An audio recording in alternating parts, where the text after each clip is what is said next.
right, testing 1, 2, 3. Looks like it's working. Well, that was embarrassing.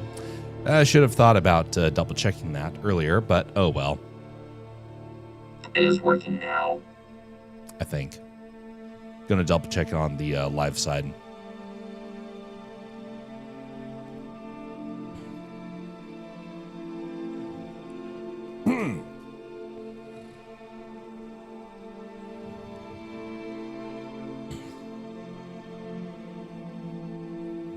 All right, golly, that was unfortunate.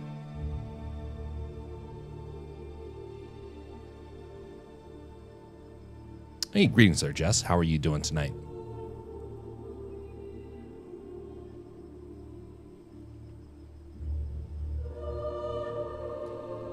All right, so now that we finally got that all squared away, that was nice art that you posted earlier. Much appreciated. That sort of stuff used to be very daunting for me to do back in the day because I didn't do very well with scenes. And last couple of months, I've been trying to get better at it, slowly but surely. All right.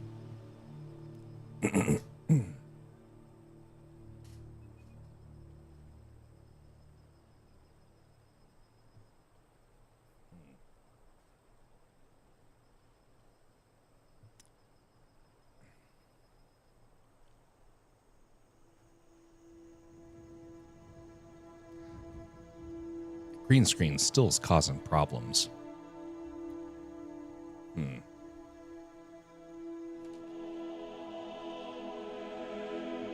definitely need to do a reevaluation of my lighting setup. Something I'll do in a couple of weeks, probably.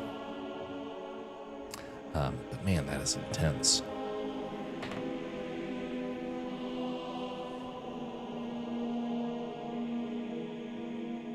I knew this new setup would cause problems. I just didn't think it would be this.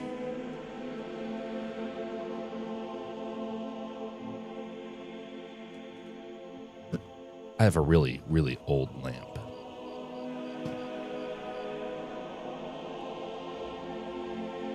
Hey, that works. Okay, that's much better. Finally, up and operational. All right, so we're going to be importing in a reference.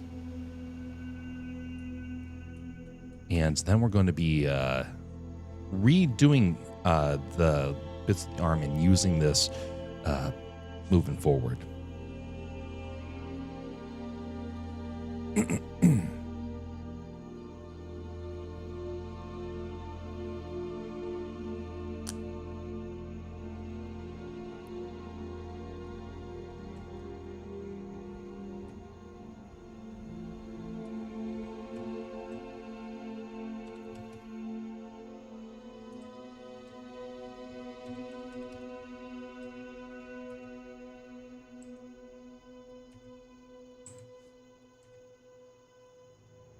By the way, I cannot stand the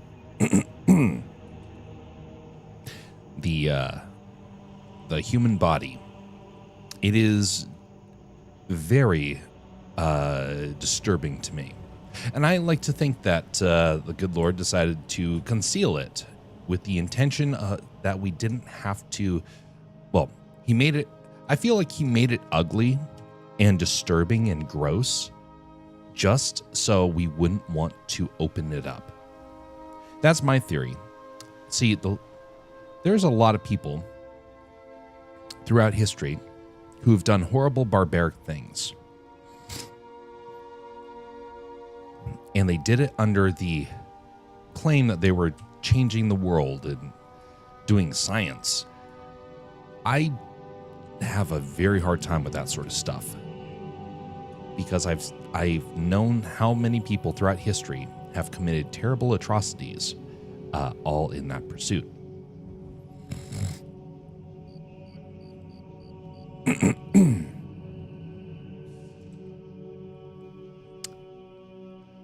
Now, it doesn't mean that it's bad. I think it's very good, but I think it's made so that we would be revolted and not want to open it up. That's why I don't have any problem saying that. I do not like the human body. But that being said, it is still a marvel. And the fact that it is so very special is a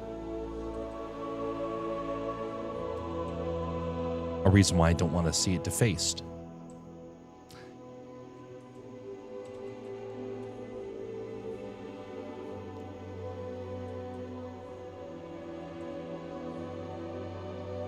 So imagine my surprise when I have to go in and use the human body as a reference for 3D animations.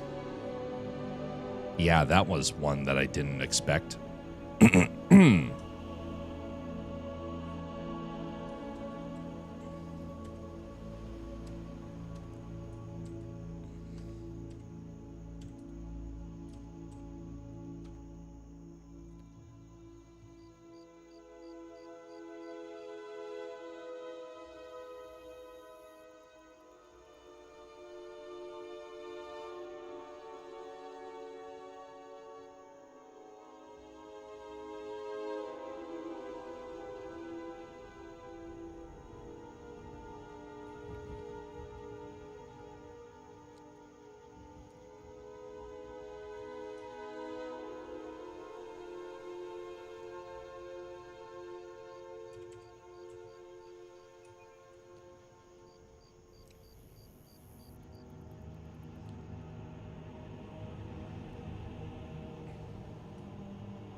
So what I did with this model is I have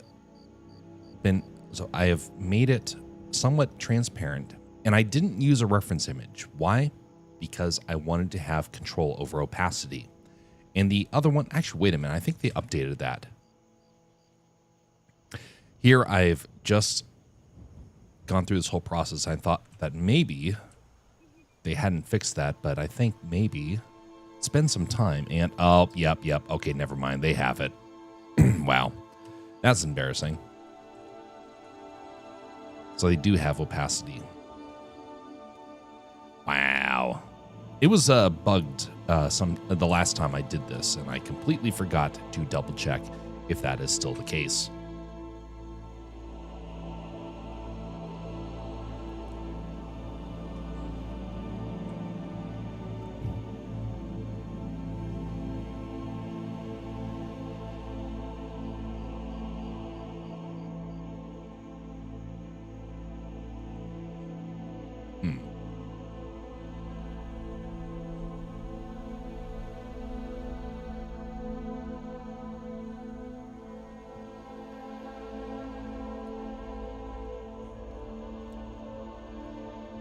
Okay, so what we're going to first off do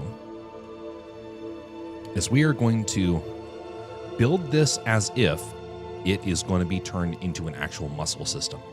Now, I'm not intending to make that. What I am trying to do is future-proof it.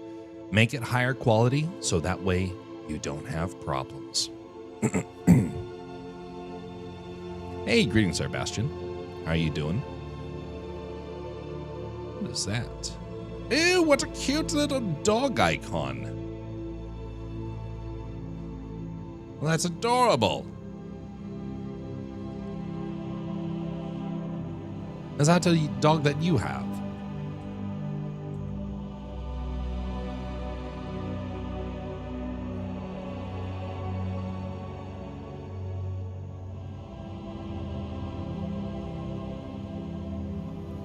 I'm doing good. As well you should. It's good to hear.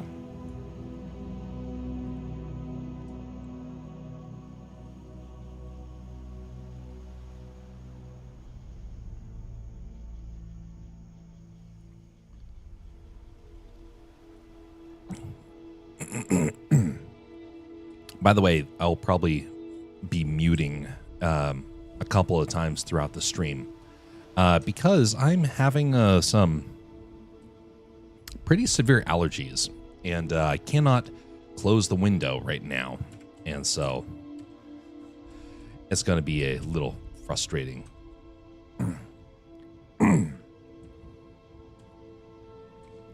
She is a dog we have, and the photo is when she was a pup. Aw.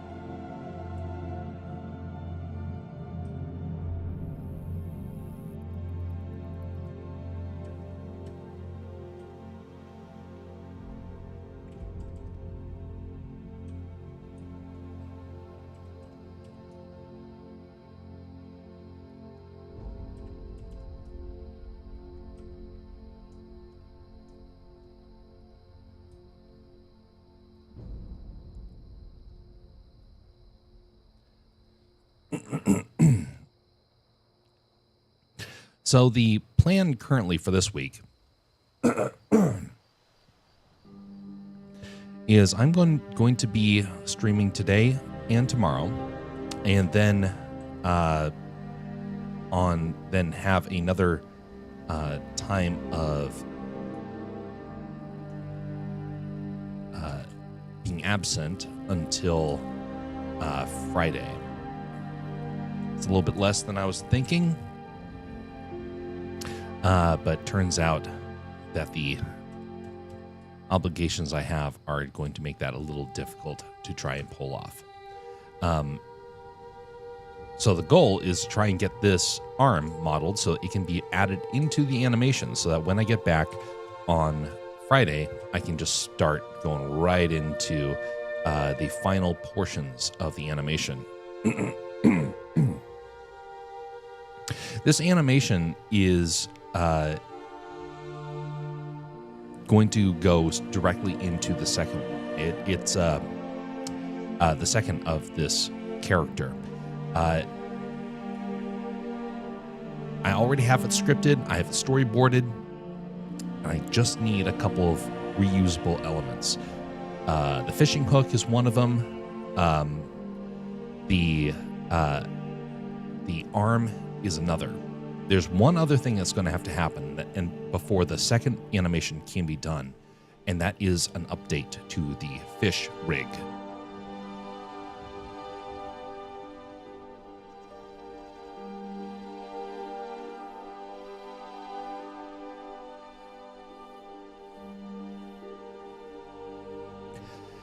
And that could be a relatively easy process, I would think, because the rig already works. It just needs to be cleaned up. The textures need to be updated. That's the biggest thing. The textures need to be fixed. But the bone system also is a bit buggy. So I will be looking forward to getting that finalized.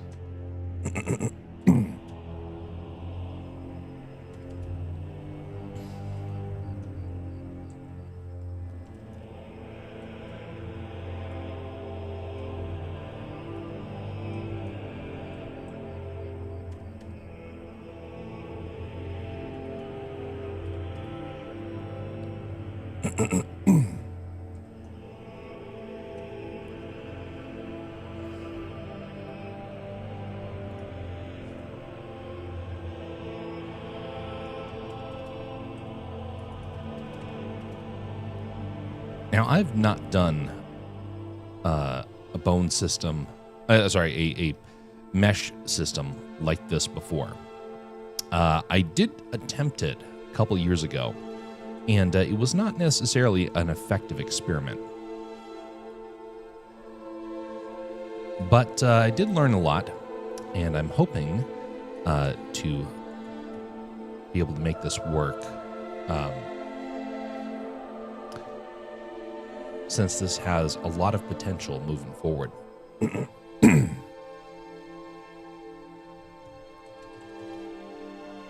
This is actually one of the first ways that they made realistic looking characters.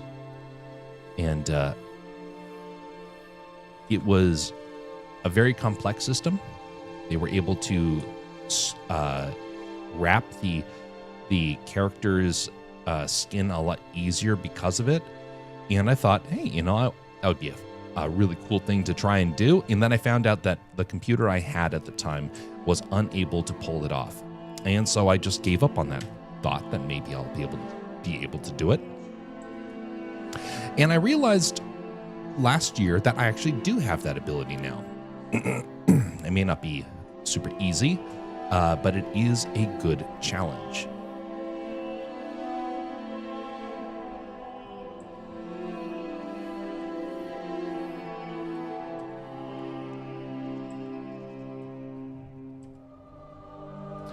So we've got our basic muscular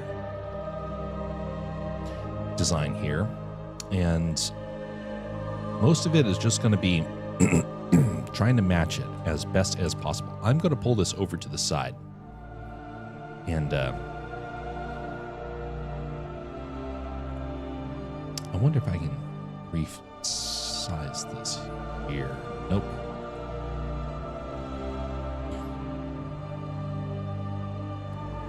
Let's move this on to the other side.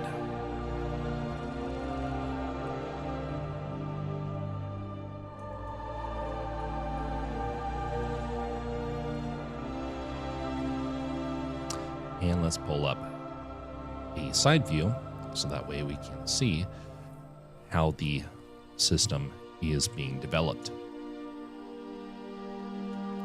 All right, so let us reduce that opacity even more.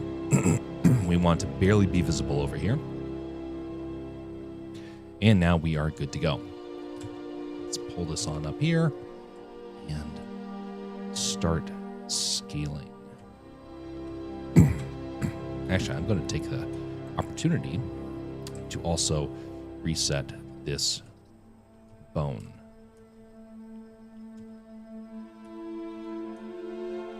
Apply rotation. Now, when we scale up on there we go, scale up on the Y. So technically, Y is front. That is how the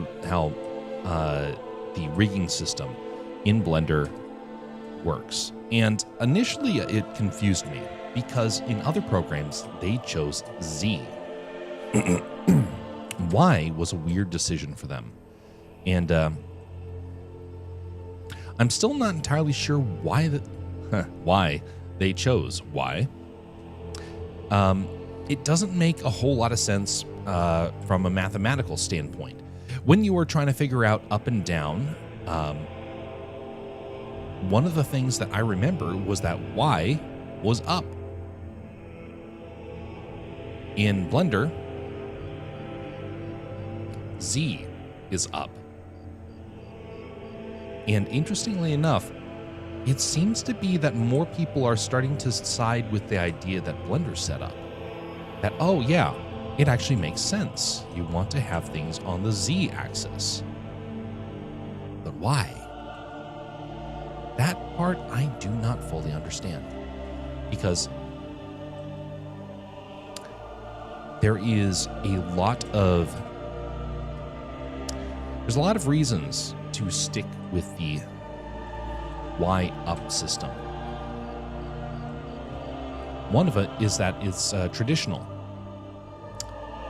But in terms of animation, it kind of makes sense why they had to do it. Most of the time,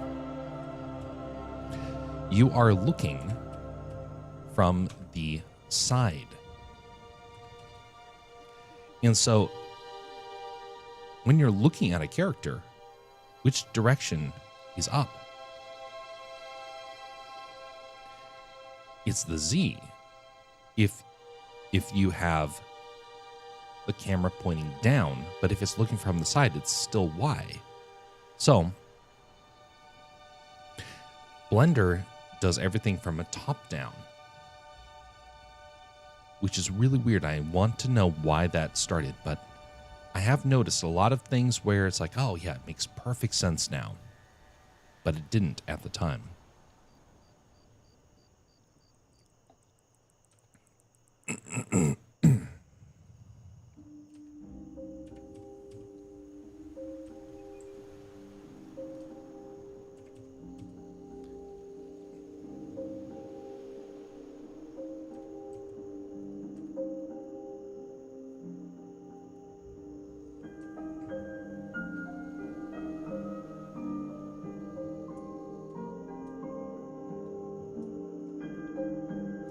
Now, this system doesn't have to be 100% accurate, but what it has to be is generally accurate.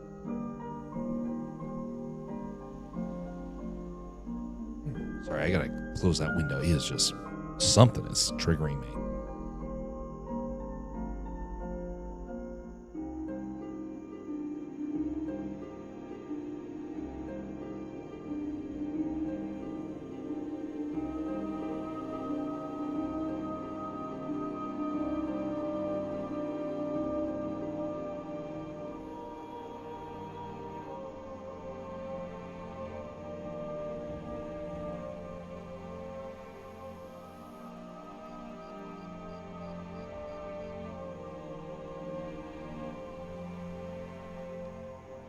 God, I don't know what is going on, but suddenly all the allergies hit at once.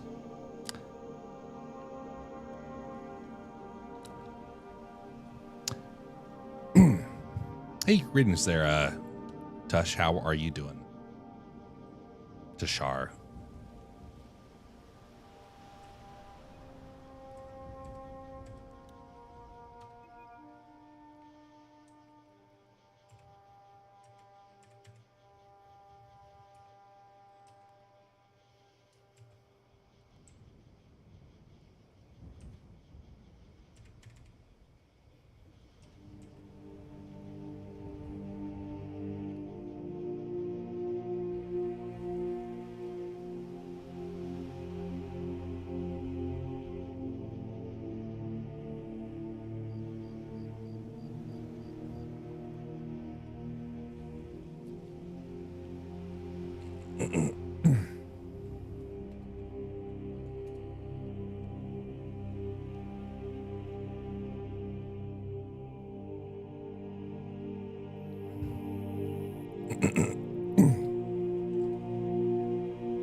CFX, no. But it is like trying to figure out the general shape. I would love to be able to do that, but I do not have the basic concepts figured out enough. So I'm in the process of learning, getting better by practice, and decided to give this a little shot. I'm way too green at this. This is the very first time I've done it. Well, second time I've done it. First time it was in Maya, and it did not go so well. But that was many, many, many years ago. So I'm giving it another shot. Anyway, what have you been up to Sharp? Any sort of projects that you've been working on the last few days?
Ugh.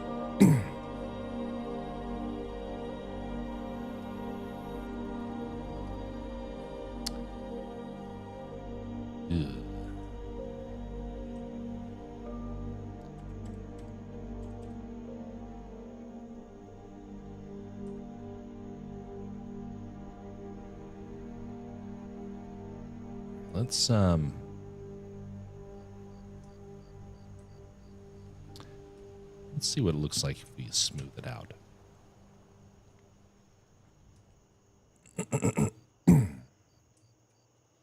Yeah, I was kind of thinking that was probably happen.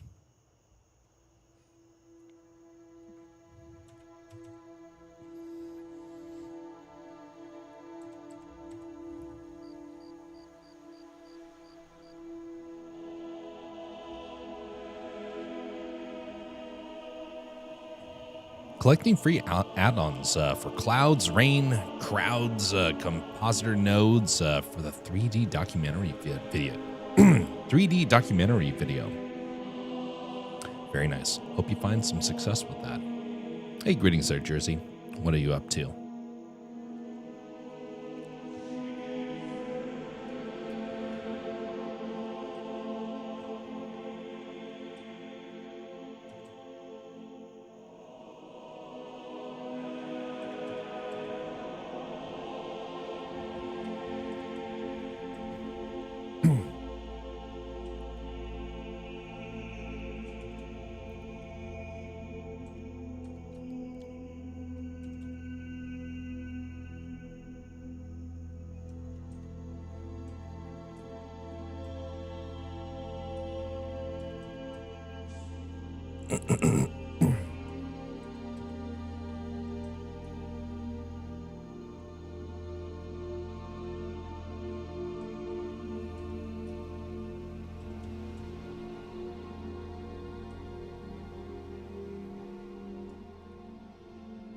First time I saw a system like this was when I was watching the behind the scenes of Shrek. Wasn't the first time it had been done, but it was the first time that it had been done on characters in a motion picture for like the entirety of it, something like that. And it was quite impressive, but it did seem like it was a bit of overkill because at the time the designs were not very efficient and they had quite a few weird things that took place. But it was how the industry was finding ways to grow and explore and experiment.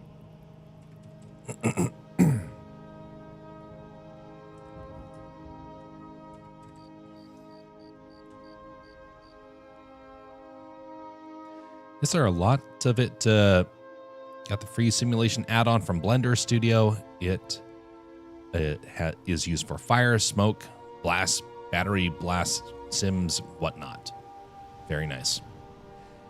I've experimented a little bit with that stuff, and simulations drove me crazy because it's not like character animations. You really are reliant upon if the simulation wants to work.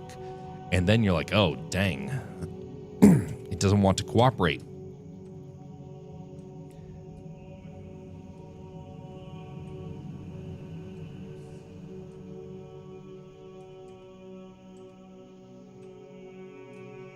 I spent so many hours working on simulations that never worked.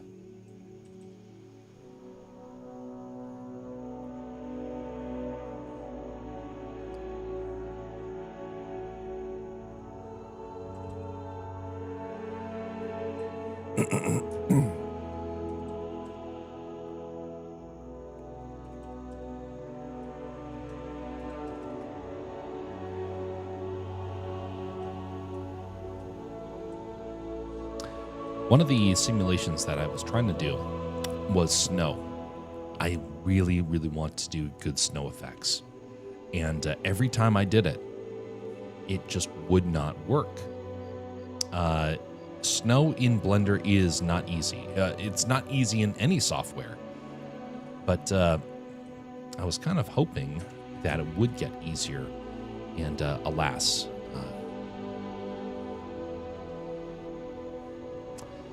it is just as frustrating.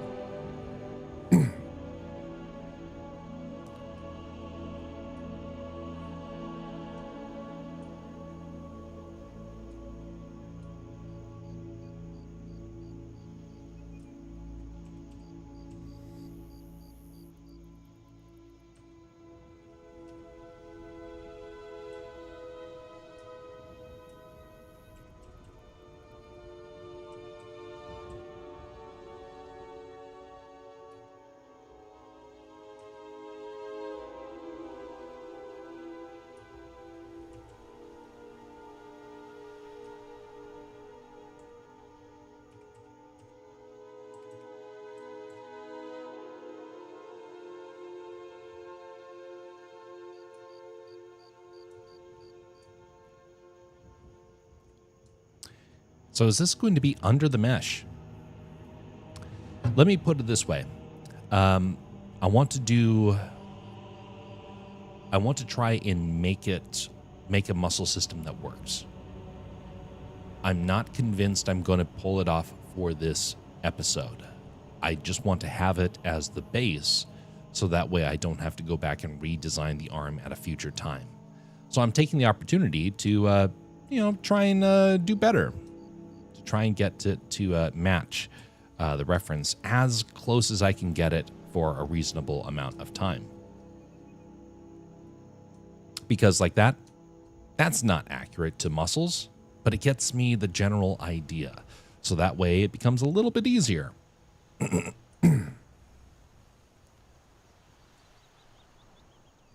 By the way, again, apologies. I will be probably hacking up a lung a couple of times tonight. So just bear with me.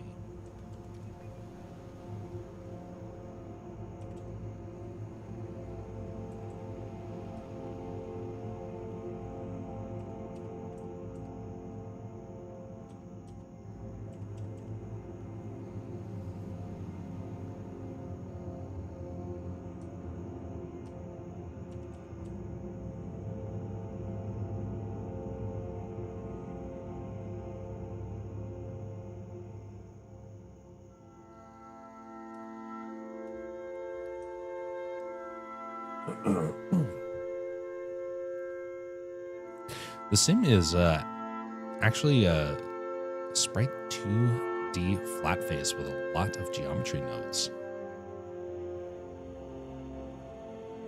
Ah, interesting. Very intriguing.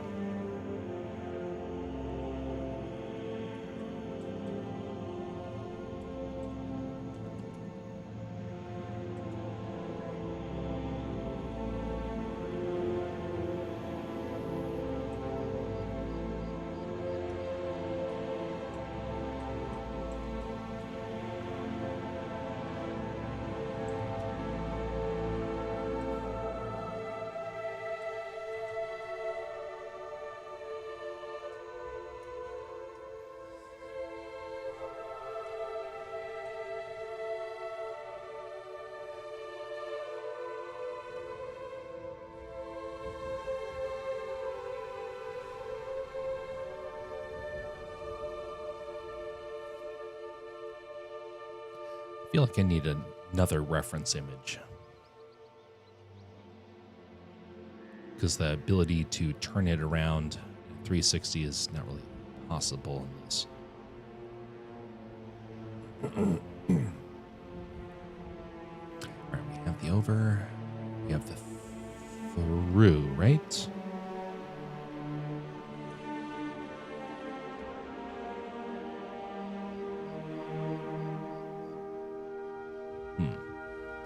Oh yeah, that one does work. Just needs to be rotated a little bit more. And flattened.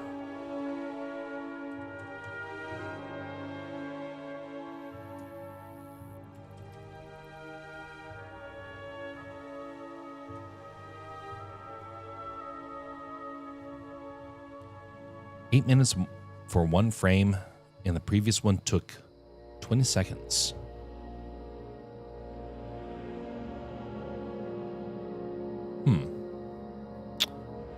Most peculiar. I've not tried the rendering in the new Blender yet. I haven't even downloaded it yet, but I will be doing that probably probably in 2 weeks. Wonder if it's a bug or if it's a setting that people just don't really know how to, really utilize yet.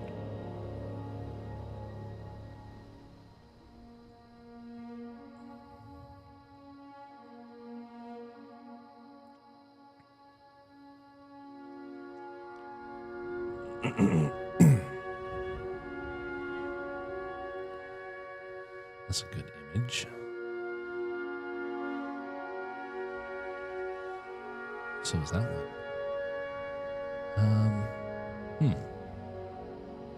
That one's too complex. Just want it general. Oh, here we go. This is what I need.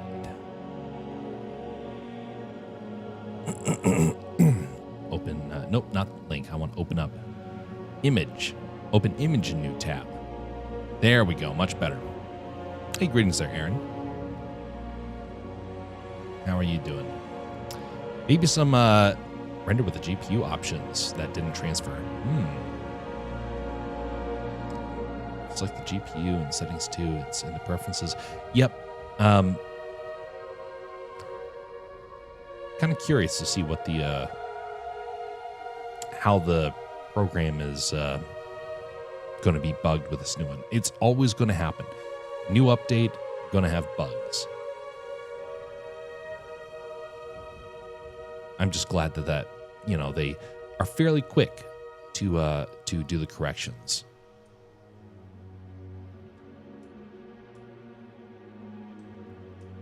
All right, so that's actually a really good reference. I'm going to pull this up on the side. So on the thumb side, we have this.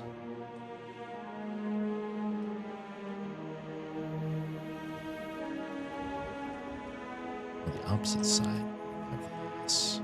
So it's not as big.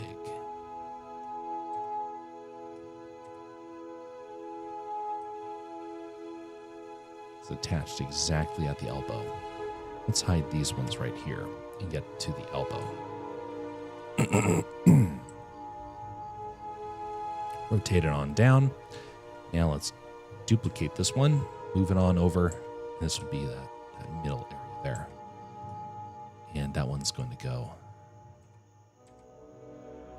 right there.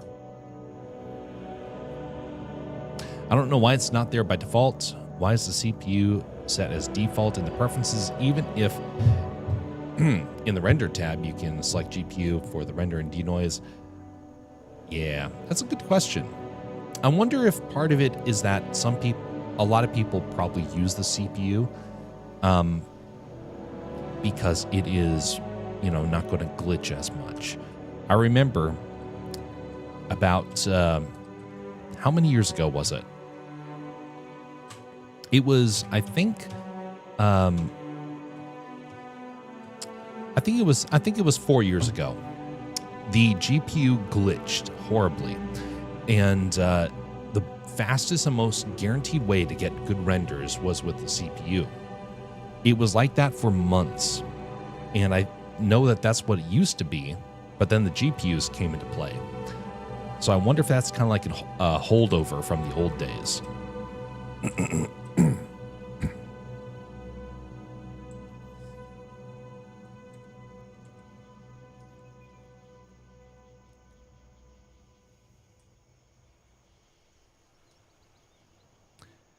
All right, elbow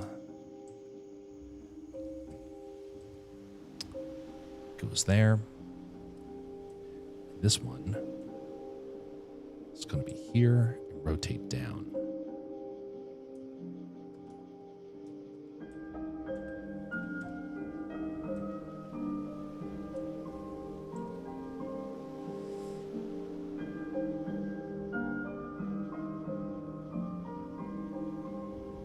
One of the problems of the this sort of system is that a lot of times it can create rigs that are too muscular. There's a lot of fat in our bodies. I know Hollywood likes us to think that, you know, there is no fat, but there is a lot of fat in our bodies, and it softens things up a ton. And so you're not going to see the muscles well defined. I can have a whole lot of muscles, but you're barely going to see it on here because there is the skin and there is the fat. And so when you get the people that in Hollywood are like skin and bones, and you can see their muscles perfectly defined, that's not healthy. In fact, that's probably a good sign that their muscles are being worn out because, you know, it's got nothing to help soften the motions. Hey, greetings there. Not so FBI. How are you doing? Things are going fine, except some pretty bad allergies. So excuse me while I hack up a lung.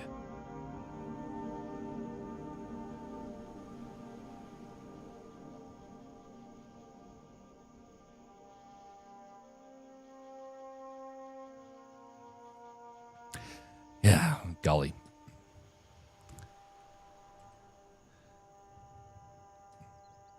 But I remember seeing people that were in the process of trying to say, oh, well, you got to get rid of all the fat on your body and whatnot. And it's like, sure, you don't want excess fat, but they were so determined to get rid of all the fat that I couldn't help but notice the unhealthiness that started to come about as a result.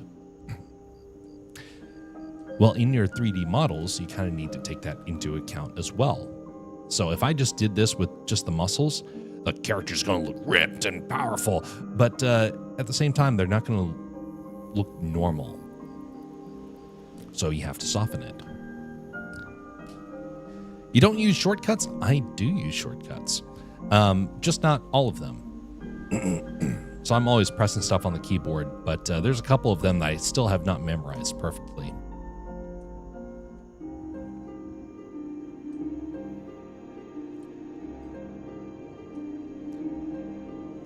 Tried all the Vulkan Open GL GPU and the preferences, but didn't change the render time. Just remembered. Free add-on. Oh, look at it for anatomy references. Have you tried? No, I've not tried. Oh, click the X. Yeah. Some of them I don't use as often, just because I focus more on keeping my hands in like prime for other things, and so some hotkeys I just get lazy on, especially if it's in the UI that's right around the window that I'm in.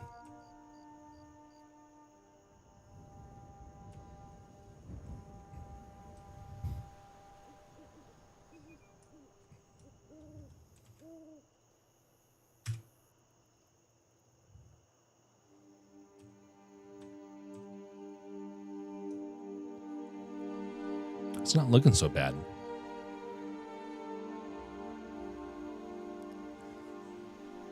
Average Maya user. Average Maya user. Yeah. Exactly. And I remember, my roommate tried to warn me. It's like, you're going to want to learn Blender. I'm like, no, I'm not learning Blender. Yeah. How the tables have turned.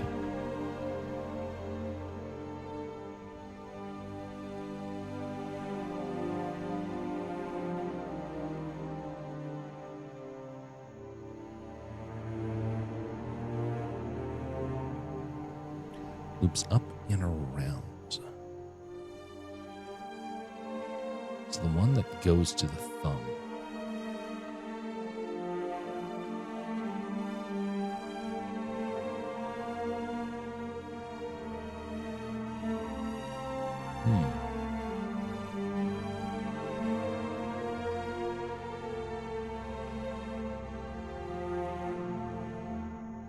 Oh, that's the underneath one. Yeah, I don't need to worry about the underneath ones. I only have to worry about the ones that are on top. Ah, but no, this is important. Okay, so yes, actually, I will need to worry about this. Okay, so this is going to go across. Actually, this makes sense now that I think about it.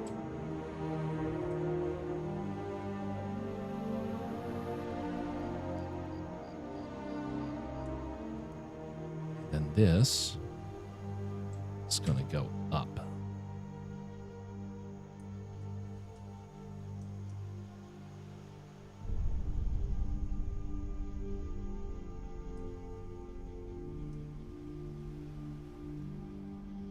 Is Arnold better than Cycles? It depends on who you're talking to. Some people like Arnold. Some people like Octane.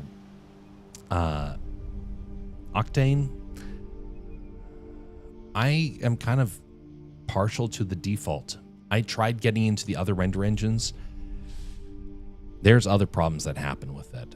They don't want you to really hear about that a whole lot. especially those that are, really big into like the high quality renders. They'll just say, hey, Hollywood uses it. That's enough. And like, sure. Yeah. The Hollywood uses the really, really good ones. But for the average user, a lot of that stuff is overkill.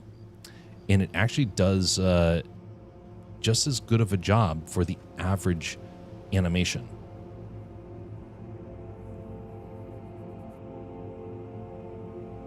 Everyone has to learn Blender these days. Yep, exactly.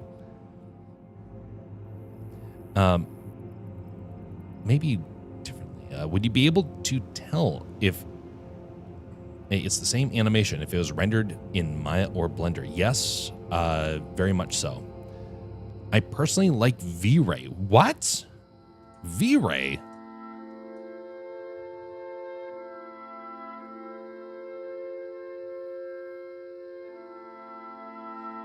Has V-Ray gotten better?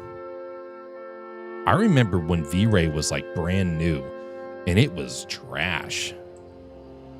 Kind of weird to think that it would actually have gotten better.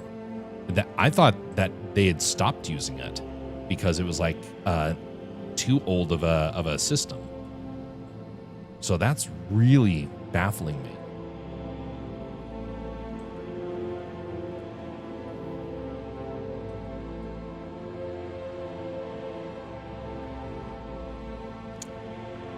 Let's take a quick look here.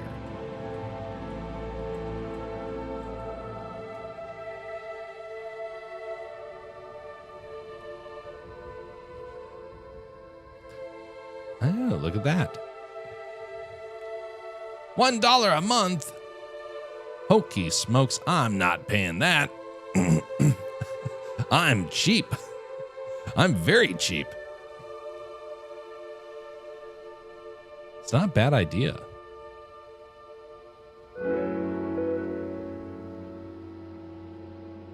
That's actually genius.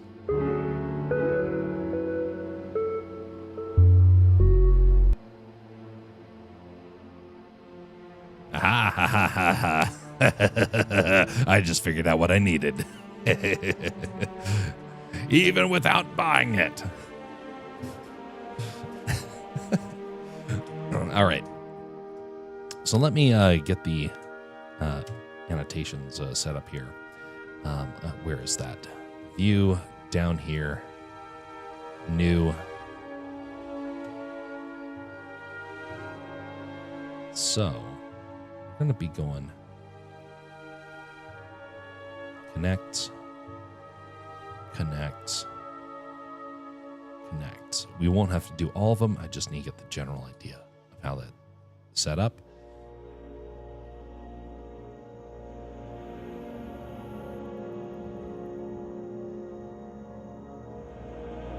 Okay, this one. Looking from the top over here. Okay, so this is going to tuck in almost exactly where it is initially set up, but it is going to go underneath. So we need to have it like this. Oh, come on. Stroke, place on surface. Like that.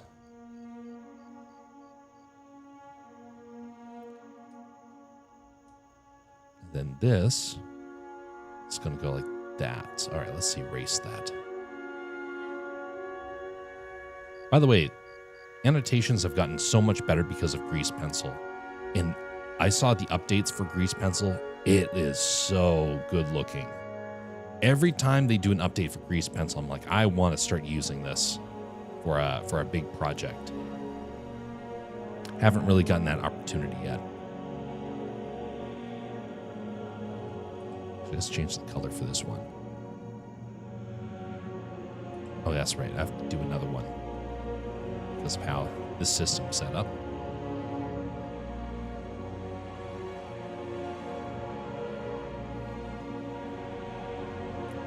V-Ray had a filter in it where you could change lighting after rendering the scene. It was introduced in V-Ray 5. Do you use Brave Engine or Brave, or do you change, or did you change it to Google? It is in so it is Brave, and it just, defaults to the Brave search engine, which is powered by Google. I prefer DuckDuckGo, but this one came by default, and I haven't bothered to update it. As you can see by the little green icon over here that says update. I'm like, nah.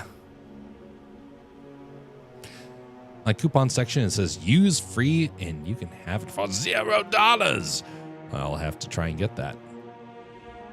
Thanks for the update there. Brave engine is worse. Yeah, I'm not a fan of it. That's why I go with DuckDuckGo for the most part. I have been very impressed with DuckDuckGo, though. Very much enjoyed what it has to offer.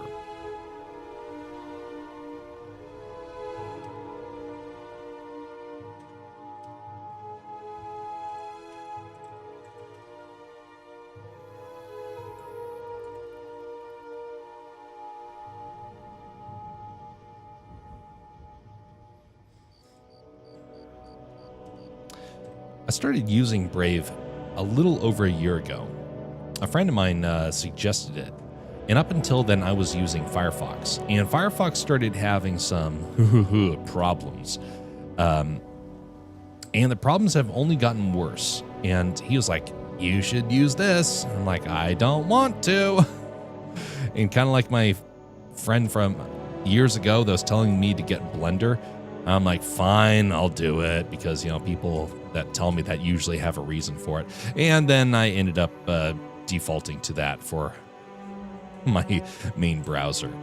And I still have to use Firefox, but I do it under protest.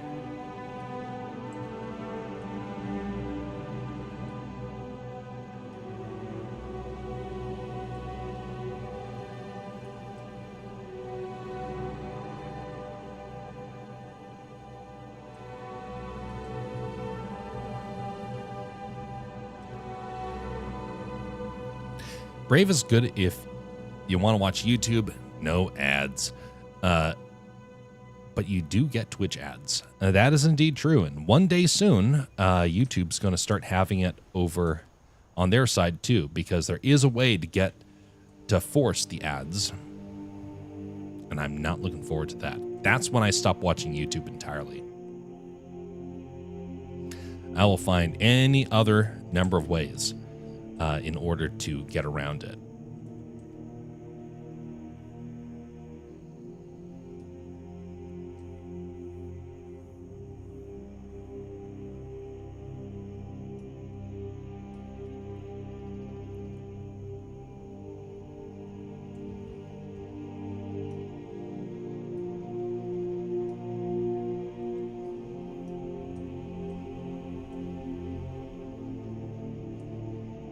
By the way, I used to work in ads. If I haven't mentioned that to you all yet, I know some of you know. And I got out of it because I couldn't stand the corruption. You advertise if your product is trash. That's what I tend to think. If you are already established, it means your product is trash. If you are brand new, it means that you just haven't found, customers yet. But if you're already established and you advertise, it's propaganda, or it's designed to help cover something up, or any other number of things. And that was my commission. They were like, hey, we want to do advertising in this local area. And I looked at what they were trying to do, and I was like, it feels a little weird. What's with all the company logos? Because they had dozens of them. I was like, oh, well, that's just for different areas. Why can't you have just one unified logo? No, it's none of your concern. It's nothing, really. You don't have to worry about it. Well, it turns out it was worth looking into, because it turns out that they were actually hated. And that was their way of avoiding repeat customers, or at least the customers wouldn't realize that they were repeat customers. And so thus they ended up, giving them more money, and they didn't even realize it.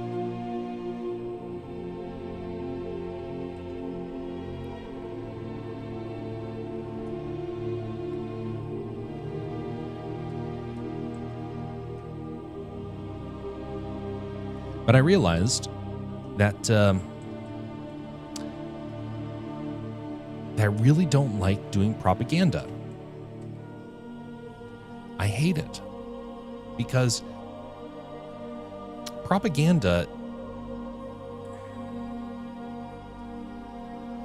and I don't even like propaganda just period. I like things that are informative, but if it's propaganda, even if I believe in it, I hate it. Because propaganda is relying upon kind of nefarious ways to communicate a message.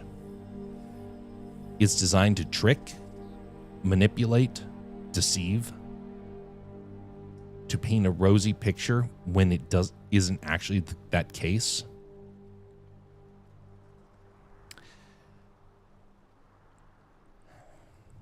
And there was one bit of propaganda that was from a studio that I actually really, really liked up until that point. And then I saw the propaganda. I'm like, nope, can't stand it anymore. Not a fan. And it was because they said things that I believed.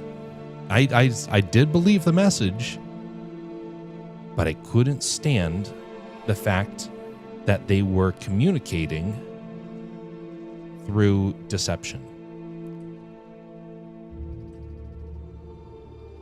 That they were intentionally trying to manipulate people to just blindly say, yes, we agree, without actually, letting people become wiser.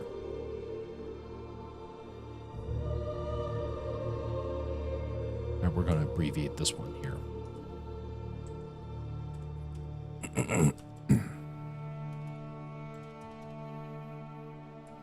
Because those muscles back there are going to be too complex otherwise. I'll use Jack Sparrow. Yeah. Well, better yet, just don't give him the money. Don't give him the viewership. I realized a while back that there are companies out there that will get tax breaks if they, can prove that people are stealing from them in terms of that way. And I don't want them to endure as a company. I would rather see them crash. And so it's kind of like when people are like, oh, well, I really, really, really dislike the new Disney, but I want to watch all their movies. And like, oh, well, no, don't worry. I don't pay for the subscription. I use a relative subscription. You're still giving them views. They're still making money off of you. You just don't realize it. Even if it's just saying, hey, we have people watching and they're not paying us, give us that tax break. So I'm all for protesting, and especially by not feeding the monster. No ads in Twitch in my country. Oh, I am jealous. And for YouTube, you can get YouTube Premium. It's not expensive, and you get YouTube Music with it. Over here, I used to get YouTube Premium until they started showing ads on YouTube Premium. And they're like, oh, go to the next tier. I don't know if they still do that, but they did that for a time. And it made me so angry, I just got an ad blocker. How could you? I need a gasp sound effect. But yeah, I avoid it. I avoid the things that I don't support. Like, for example, I really don't like what they're doing with the Odyssey. You know what movie I'm not watching? The Odyssey. Oh, but how can you have an opinion on it? I don't need to.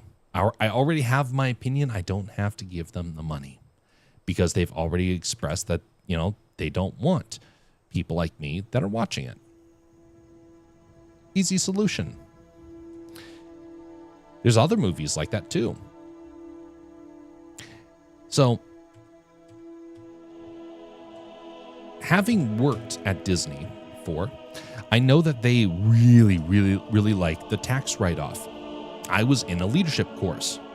I did not get to work for the company anything more than a student employee, but I was in the leadership class in order to try and figure out what it was like to become a manager. And they mentioned the tax write-offs. And if you wonder how Disney's able to keep making a lot of money despite all the failures that they've had, it's the tax write-offs. There's also other things. The projects are not as unsuccessful as people want to believe. And so there was a group of people that I used to work with, and they were always talking about this is the end for Disney. They'll never come back from this. And here they are, years later, Disney is still doing fine. They're still making money, and they have no sign of stopping. So I started to realize that what I had heard in the leadership course was indeed accurate. And what's more, far more successful than people wanted to acknowledge.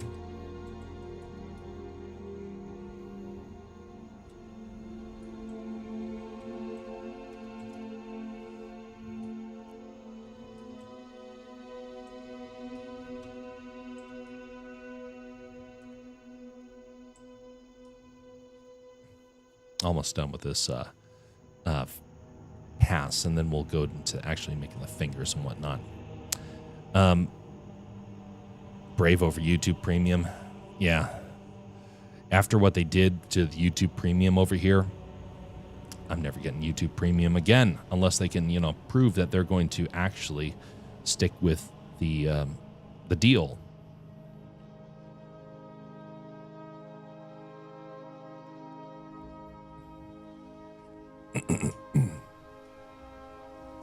I'm all for funding different groups, especially if they're trying to be up and coming.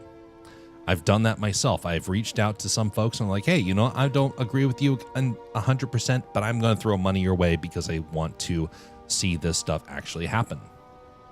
I want to see you grow and get better. I don't have that same level of interest when it comes to a company like YouTube. Why would I?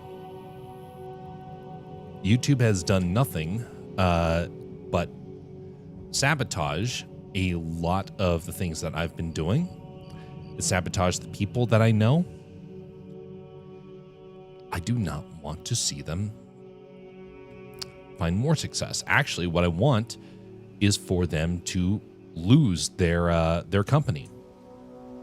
I want it to become, and I know that this is a little problematic for some people, and I completely agree. I want to see the U.S. government take it over. No, I don't want to have them take it over and use it, use it nefariously.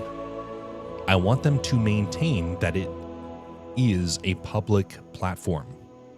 I want them to regulate it so that way you don't have the exploitation that takes place. It's not guaranteed. But I look at the radio broadcasting. The radios are monitored. They are evaluated. They have to get licensed. And they're able to broadcast. It's been going on for a long time. It's been very successful. It has had its highs and lows, but based upon what YouTube is starting to do, well, has been doing, I don't trust them to have the customer's best interest anymore. I think they've become so money hungry that they do not care anymore. And, that deeply troubles me because I do not want to see a company that actively exploits its users to basically be the gatekeepers. I want it to be kind of more like, hey, if you're part of the nation, you got a chance to have some level of protection for your investment, kind of like the radio. Again, it's a bit out there, and I know that a lot of people are not a fan of this sort of strategy, but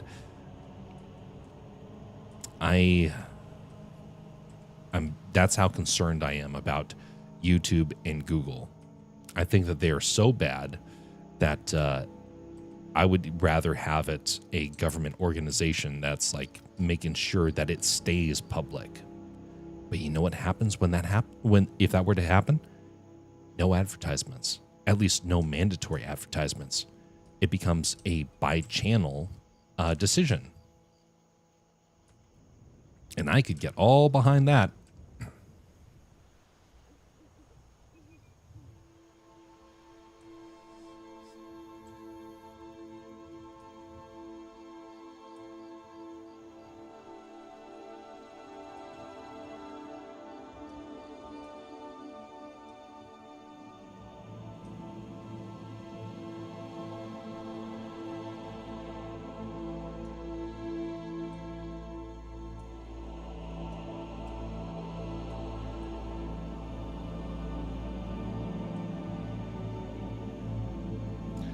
Well, that more or less looks good enough to move on to the next stage.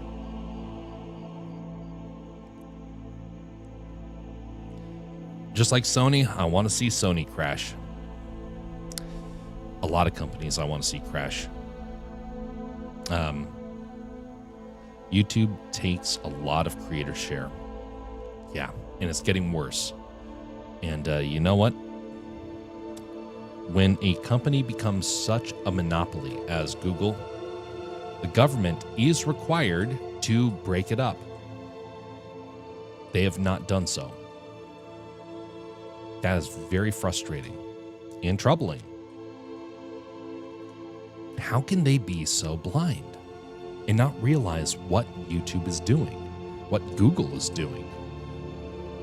Look at all the creators that were shut down over the last couple of years. That alone is scandalous enough to have them lose their ability to be a public a public square. Oh, but they're not that. Well, they sure act like it. They sure act like it. So as long as they are going to control so much, they have to make sure that, get out of here, you bot. Denied. We don't want your stream boot garbage around here. Anyway, doesn't happen too terribly often for the stream boost stuff, but then again, the filters are pretty strong at this point. All right, so now on to the fingers.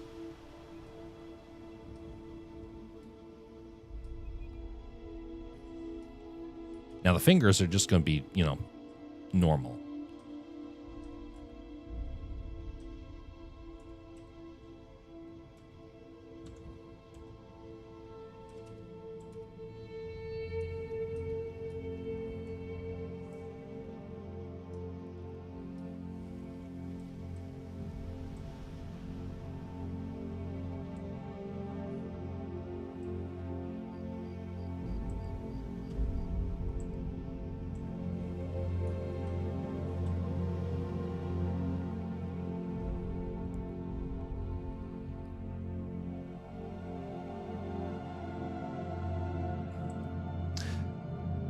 I remember seeing a chart of the things that used to be illegal in this country that are no longer illegal. Among them was the monopolies. You couldn't have a monopoly. It killed industry. It was It was an unfair advantage that was given to people that were already there, or companies that, had all the money and wanted to make sure that they stayed on top. It was deeply troubling, and a lot of people wanted to shut him down, but it was Teddy Roosevelt that finally did the job. Teddy Roosevelt is one of the best presidents that we've ever had. People will say that it was Abraham Lincoln, and I don't necessarily disagree with that. But in terms of the man that turned the nation into the superpower that it is today, I would probably say it was Teddy Roosevelt. No, he wasn't necessarily the one that decided we're going to have the biggest military in the world, although he did say that it was important. He mentioned that it was more important that we maintain the values that the nation was built upon. And as such, he did a lot for the country. There's a reason why he was on Mount Rushmore. I wish we would put him on the $100 bill. I don't think Benjamin Franklin should be on there. I think it would be better for it to be Teddy Roosevelt. He got the national park system started, and that is a huge thing. I don't think people, especially nowadays, do not understand how important our national park system is.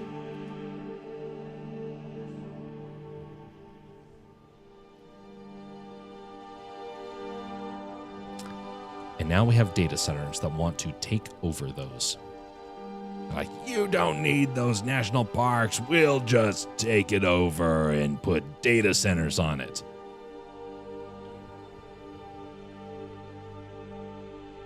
What absolute nonsense.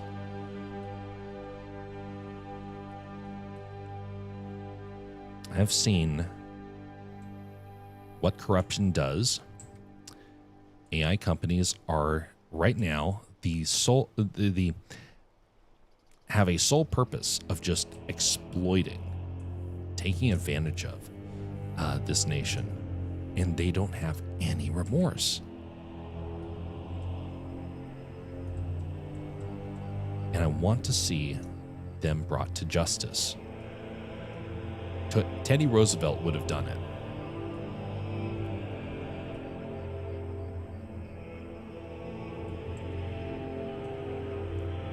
I saw a video recently that was mentioning about almost something exactly like this. And I think that it was a bit exaggerated.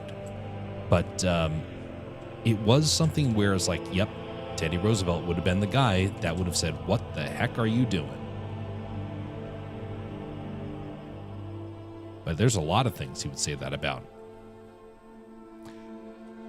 He had a problem with monopolies, including the press.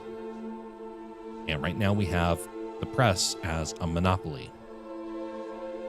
For the most part, it's getting better, but for the longest time, it really was a monopoly. And everyone just was looking the other way. No, nothing to see here. They're not a monopoly. You're just jealous. You're bitter that they're so successful. No, I think that most people realize that you can't have your news agencies doing the funny games that they were doing for all these years. Even the new news groups are messing this up. And he realized that the power of the press is still out of control.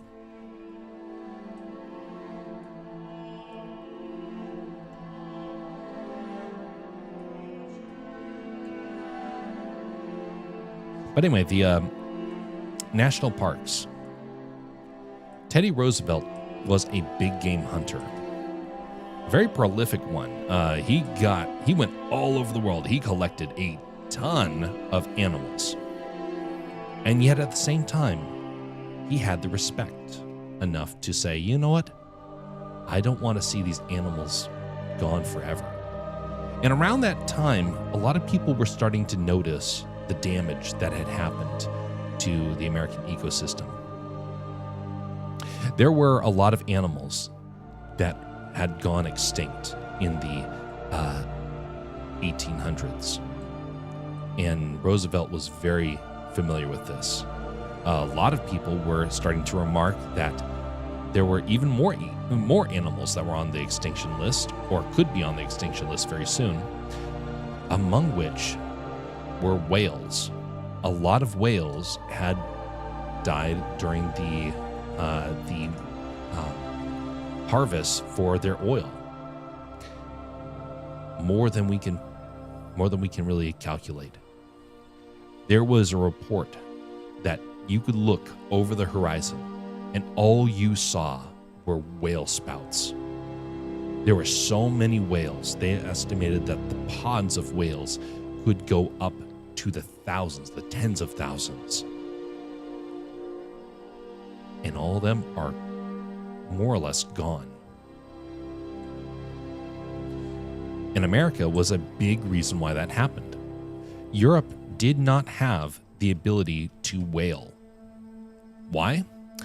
Because nobility had laws in place that if you were to catch a whale, the royalty of the nation would receive a big portion of that catch because whales were so valuable.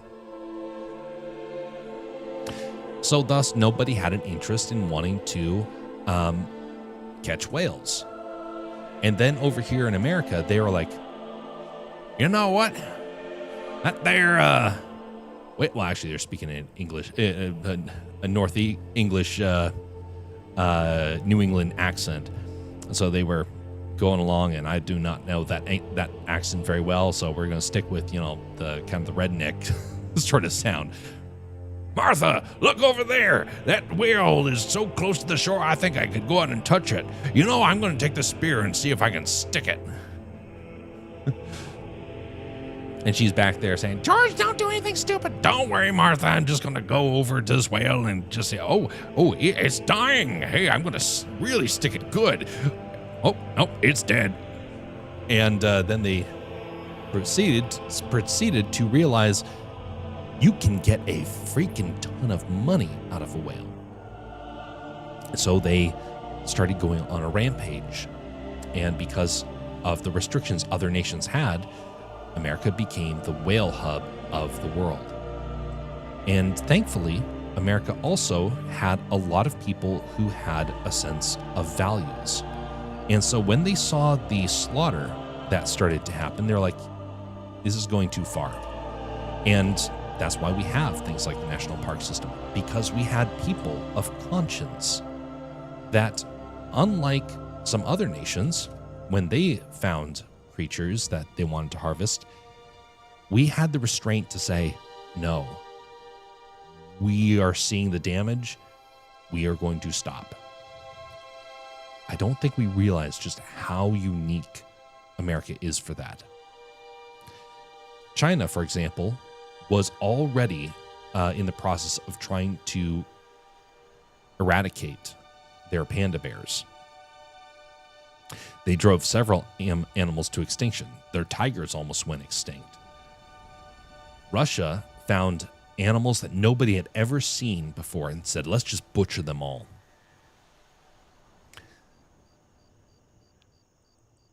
Other nations don't care. They're like, animals suffering from all this plastic? Who cares? It's just a stupid animal. And the American naturalists and the politicians and the pioneers, they're like, we don't want these animals dead. American bison's almost extinct. When we came across the plains, there were so many bison, it was thought that they outnumbered people in the New World. And then they were gone, almost gone completely.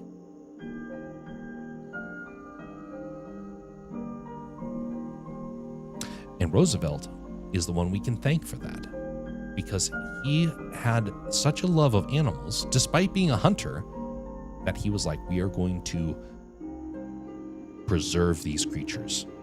We are going to make lands where they're going to be safe, so that way people have the ability to enjoy them for generations to come. And up until recently, that was always our mindset. And that has started to change. And that does have me troubled. It should not be happening. This should not be happening. We need to maintain a respect and dedication to taking care of this wilderness that we have. Because once it's gone, it's gone. Did you know the bald eagle almost went extinct?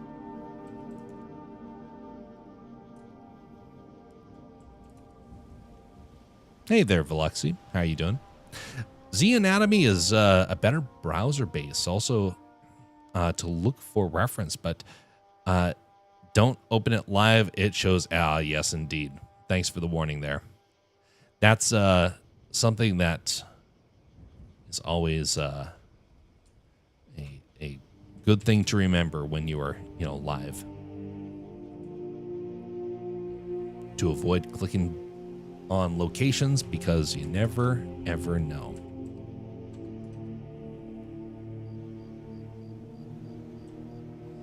Are you growing out a beard? No more than I have been. Actually, I trimmed it just earlier today, so I can safely say no, it's not being grown out. It's the same that it has been since I was first moved up here. When I was at Disney, they required me to shave it every single day. I had to shave it completely away. And I have very wiry hair. And so whenever you use the razor, it would just get caught and it would end up being a bloody mess. I hated shaving so much because of that. And so I finally was like, when I got out, I was like, I'm not ever getting rid of this again because it was so painful. And for months, every 2 or 3 days, wake up, get the paper towel out the ready to clean up the blood. It's like, all right, here we go. Because I could only get the cheap razors because I was paid basically peanuts. Disney is not ethical. And I have no problem saying that because I have my proof and I am convinced in my mind that they did not care, nor did they ever care. Well, they did care, once upon a time when Disney was alive.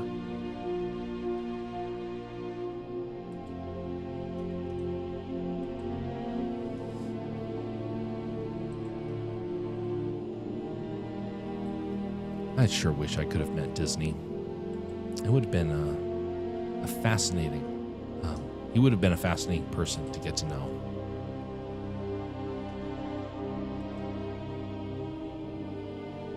I read the biography about him, and I think that he's far more unique than people will ever truly know.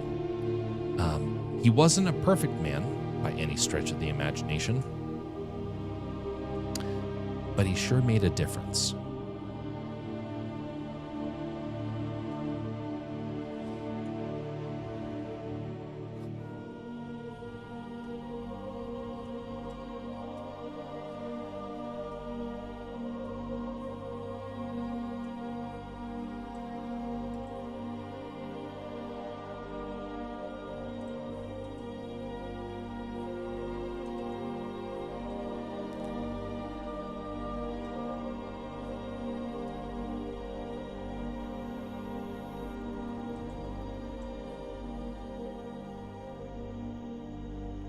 Only.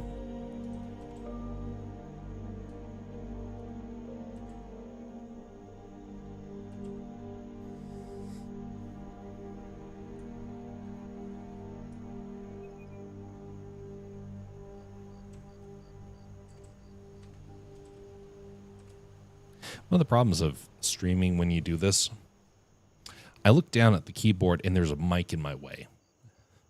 So I'll hit the wrong keys all the time. And when I move it too far away, then I'm not looking right down and I'll still hit the wrong keys. I tried having like a drop-down mic on my headset. And I had a moment of humiliation when I was invited on to a stream, the very first stream I ever got to participate in. And I turned on my mic, and they immediately said, turn it off, turn it off. It sounds awful. And so there I was, in silence, having realized that I messed up. And so I realized I needed to get a better mic. And went out the following day, got a better mic, spent 2 days getting everything fixed. So that way, when the next stream happened, everyone was like, all right, Jeff, don't turn on your mic. I turned on my mic and it's like, well, is the mic sounding better? And they're like, oh, you fixed it. And I was able to finally, participate. And I got finally got a legit introduction. I think Jess might remember that moment. I think maybe she was there for that. But it was indeed a frustration trying to get the mics figured out. And so thus, over the years, I've tried to make sure that I always stay on top of my audio quality because, audio is really the main part of these streams. Anyone can watch a screen capture. Anybody can watch gameplay. Anybody can see an artist at work. But to hear it is something else entirely. And I learned early on, people will forgive poor video quality. They will not forgive bad audio quality. That one surprised me. I thought for certain this is a video platform. Obviously, they're going to want to see video first and foremost. And that was not the case.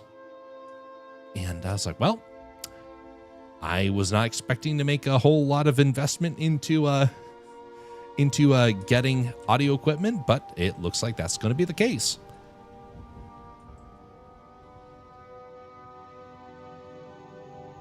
I just used the extra 2 buttons on the mouse, one to put on the shortcut rotation, scale, move, and one button to get out of it. Oh, that's a clever idea.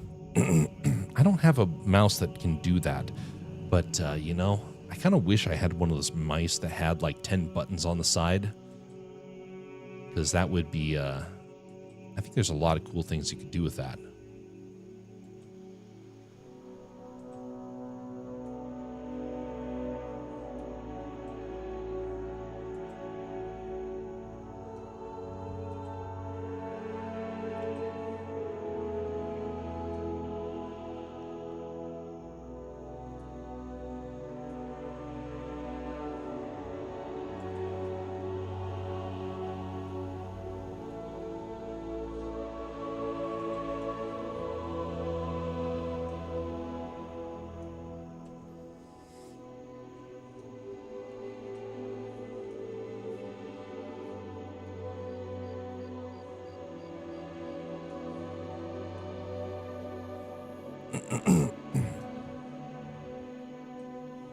Do you have 2 buttons on the side?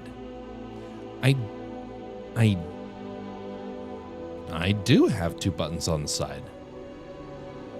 Oh, but it's, no, wait, I got 2 mice. Oh, nope, this one has it too. Looks like I do.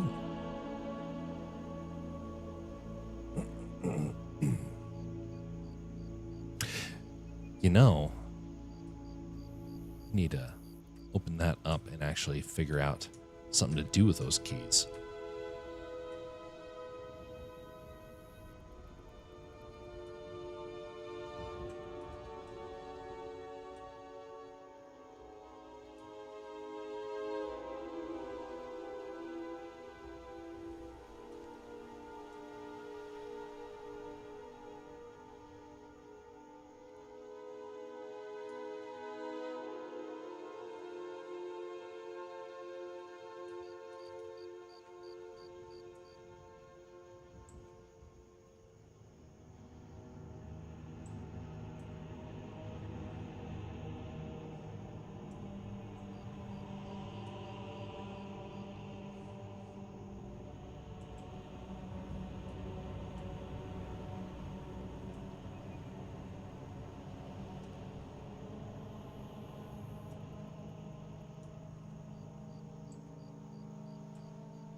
By the way, folks, just a little side note, but if you ever want to see some of the artwork that gets posted, that isn't on stream or whatnot, you can find that on the Alaska Man Jeff, either Instagram or X account. And I do post every now and again. It's not a ton, but that is something that is out there. I don't promote it a whole lot. I realized as of today that I probably need to do that a little bit more. Anyway, just a little side note. Don't worry, you won't hear me harass you all about that very often. It's like once in a blue moon sort of thing to say.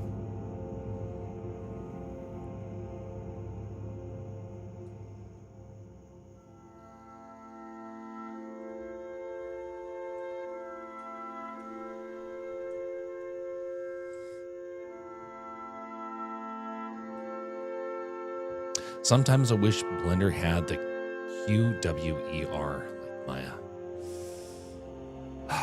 You and me both. I tried setting that up, and then I realized, oh, dang.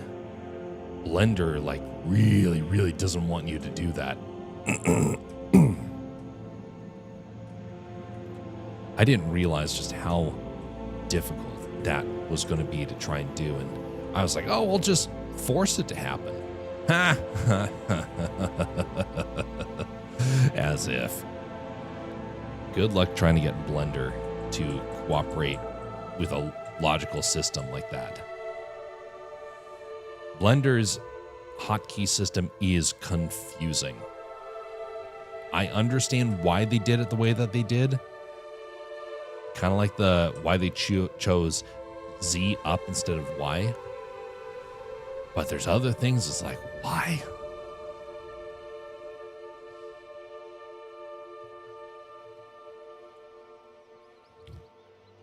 Very, very, very frustrating. And honestly, hotkeys are one of the reasons why they've not gotten more support early on. There's a lot of people that have avoided this software because of that. That's why I avoided it, because when I saw the hotkeys, I'm like, this is stupid, and I just dropped it. Okay, we're having problems with the thumb, so what we're going to do is we're going to actually do something else entirely. So what we're going to do now is we're going to model a finger, and we're going to put it into those locations.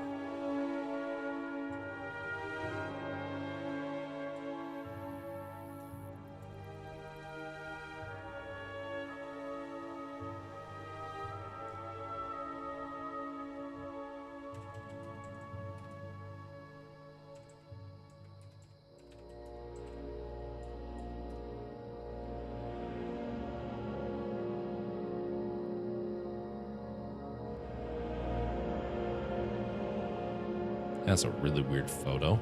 Can't really use that.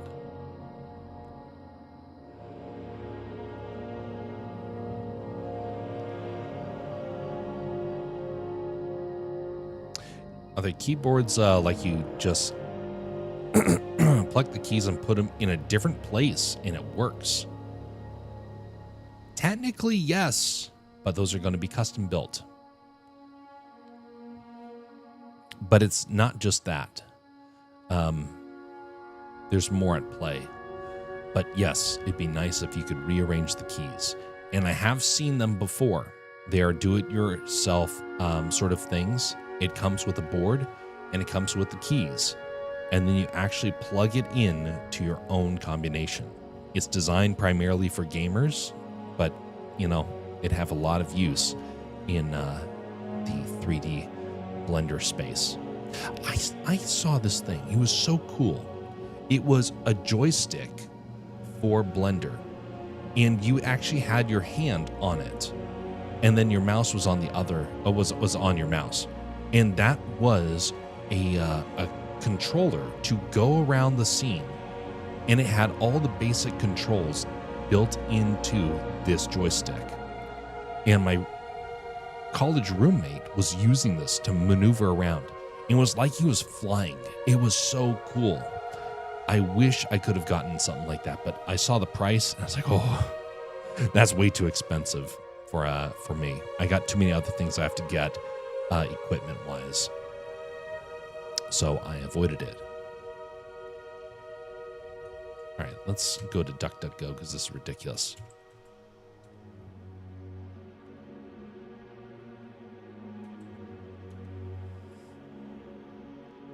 There we go. Now this is what we're looking for. Brave, why can you not do the same thing? Oh, here's an even better one. A man's hand, which actually goes very well with this scene. All right.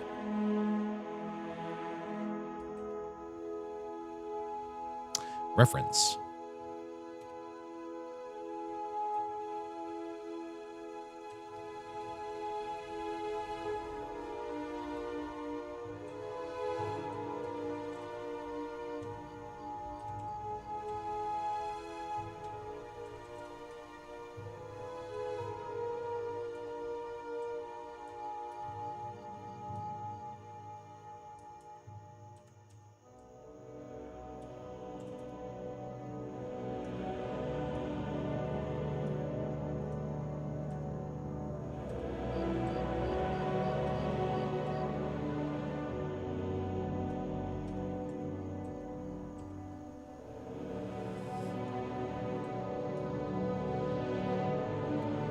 You know, there's a couple of keyboards I would love to have because I get very frustrated that, you know, American keyboards are very fast for typing.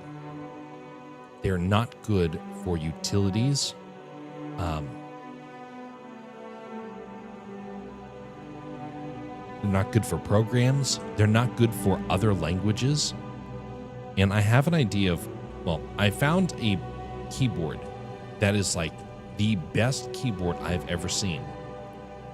And it is a very, very expensive keyboard. It's a keyboard where all the keys are a screen. So if you are writing in English, it's in the normal key set. You start playing a game and suddenly you see little icons appear for the game that you're playing, and you know which keys are active. You decide you want to start typing in Japanese. Oh, you got now a Japanese keyboard. It was the coolest thing. And I thought years ago about trying to make one, but I didn't have the know-how. And then lo and behold, someone actually went out and did it.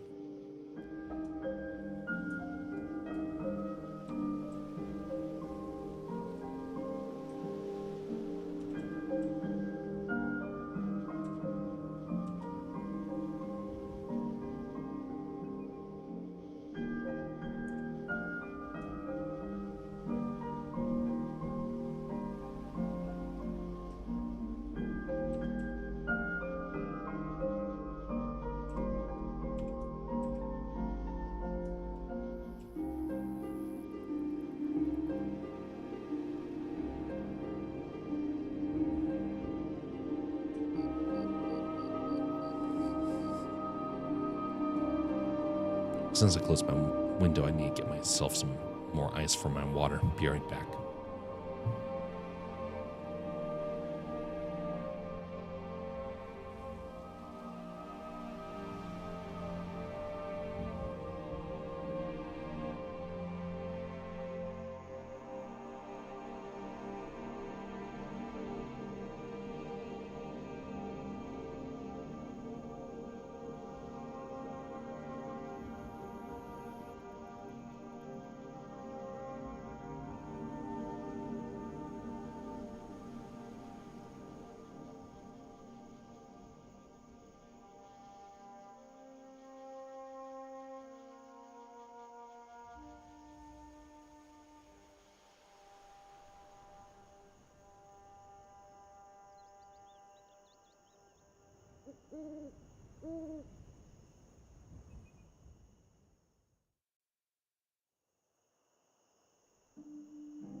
Ah, yes, black magic.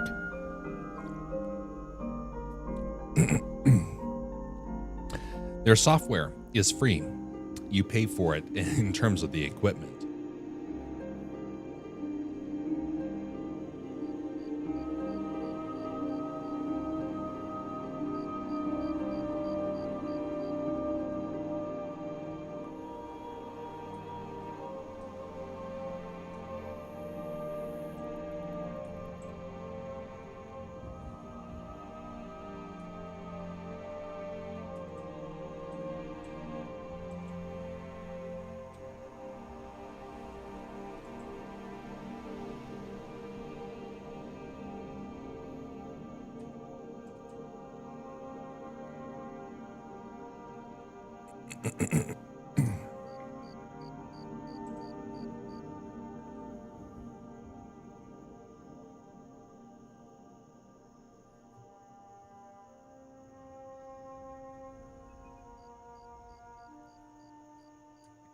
It's roughly half as tall as it is wide. And that's roughly. Okay, so now let's add in more segments.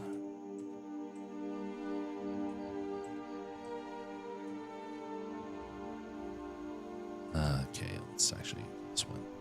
All right, this is going to... let's see here. This is actually going to go up a little bit. Right. Goes up ever so slightly. We can hide those annotations now. Now let's make it a little bit more round.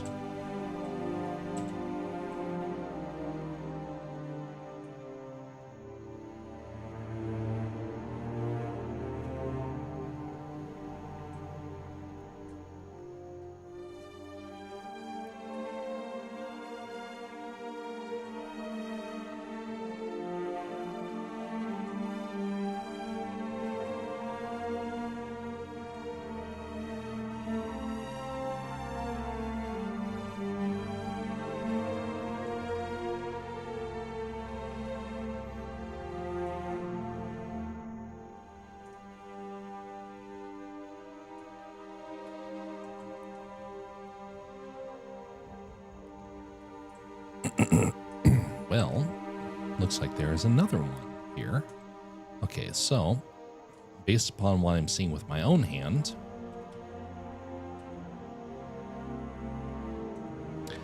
we're going to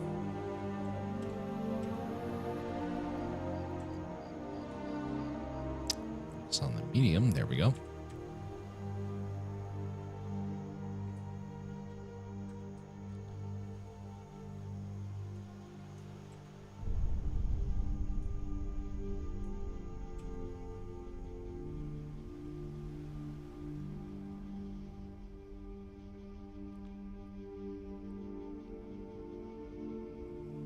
Really want that. What sort of a keyboard is that?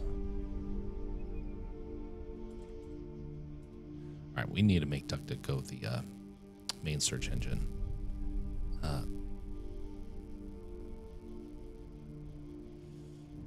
I don't want the browser. Just want this to be the default. Oh, that's right. I have to go into the settings. What is up with the static? Okay, there we go.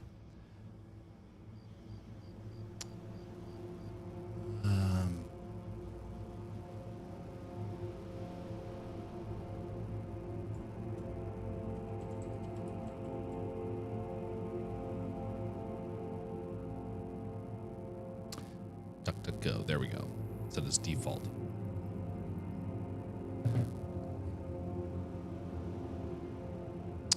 All right. So now come back over here.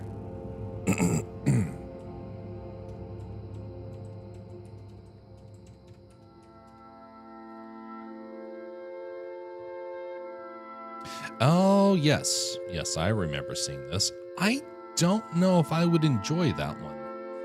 I mean, I like the idea behind it, but it's, that'd be a weird one to try and adjust to. If you can make it work, then more power to you.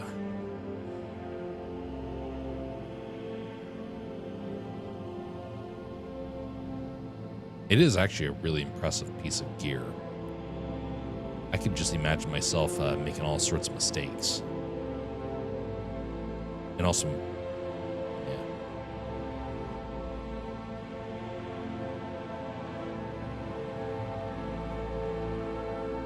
Just imagine going up to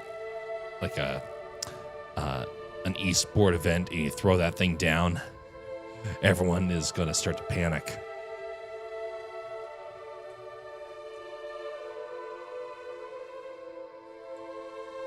By the way, if you hear static, be sure to mention it because I hear static and I don't know if other people can. Like right now I'm speaking and I'm hearing static.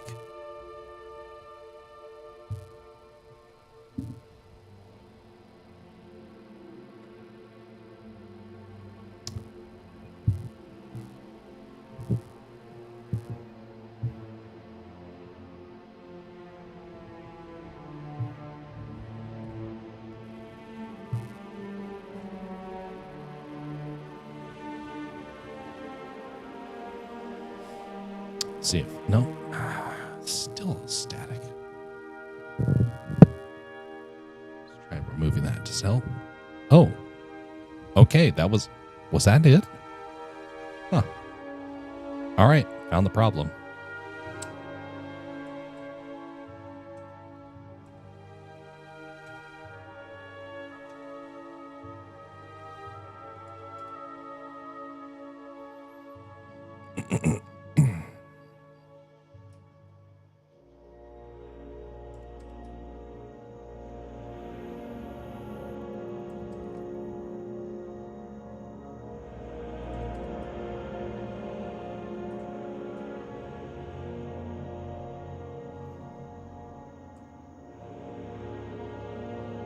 There's a mild static. Yes, it is gone. All right. Thanks for the verification because I have had people say that there was no static. And so that means that you actually could hear it as well. Then excellent. Problem solved. Hopefully it doesn't come back.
All right, so now the nail. Well, after it gets rounded out a little bit.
Gonna go. See you later if you're still live.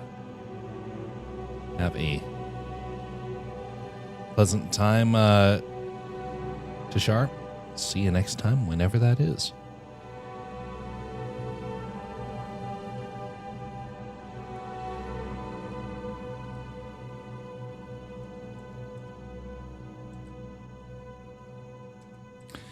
You know, there's something I want to start talking about, and this has been weighing on me quite a bit.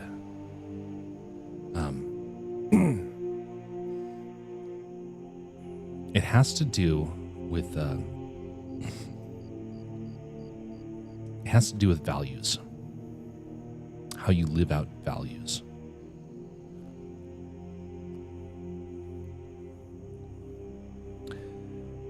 Now, we are all going to struggle with living out our values, some more than others. But I have noticed in recent years a lot of people that are becoming very comfortable in never living to values.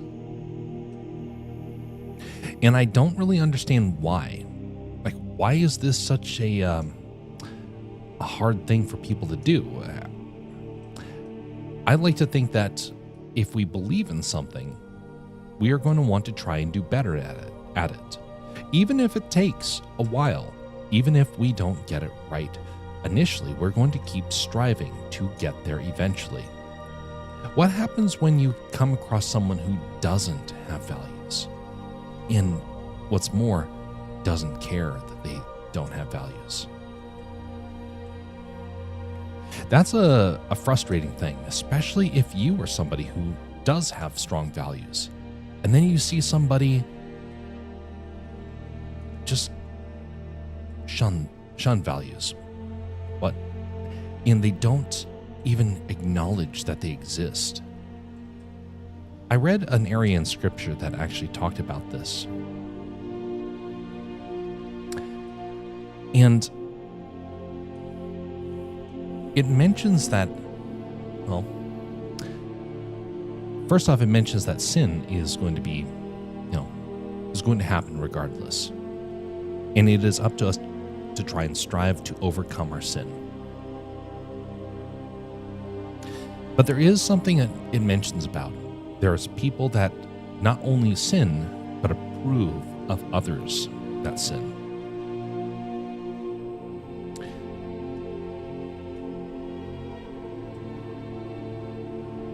Values are not just the values that we live by, but the values that we are willing to live with, to tolerate, to look the other way. And it's those that I am having a hard time trying to reason with with some folks that I have observed. People that have all the foundations of having values, but when it comes down to it, they really don't want to have those values. They don't want to live by them. They don't want others to know that they are striving to live by them. And that part, that does baffle me.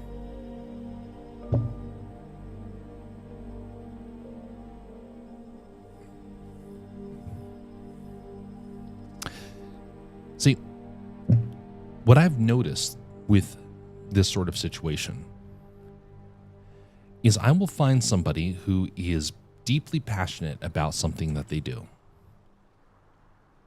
Don't you dare question them in their passion. But ask them to compromise something that they were taught from birth, and they will turn on it in a moment. One of those things comes down to how you treat people. You know how we keep ending off these streams with a reminder of civility? In a big part, it was because at the time that I started saying that, I was watching people be incredibly uncivil to one another. And it was not even close to any other time in my life. I have never seen people be so uncivil to one another. And it started to bother me. And I was like, these are people that should not be fighting amongst each other. And here they were, not only fighting, but delighting in the fact that they were fighting with one another. And it was leading to all sorts of bad things that were taking place. And so then I started realizing, well, you have to start to address this. But you can't make other people want to start to share your values.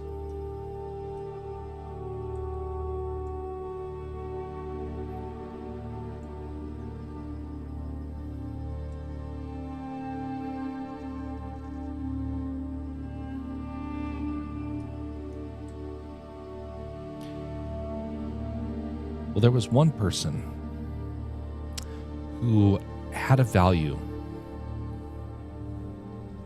of, and this one's a tough one to talk about because I've known some people who struggle with this a whole lot. Thankfully, I don't struggle with this one, but I did have a time where I did. The struggle is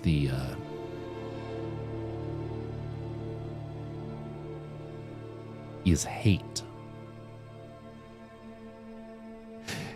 Now, that may sound a little weird for me to say, if you know anything about me.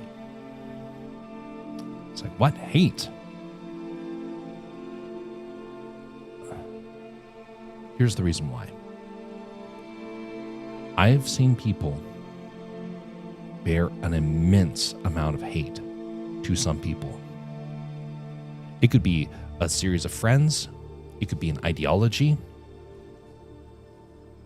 It could be a nation, or one of the more common things in our walks and our life, people who hate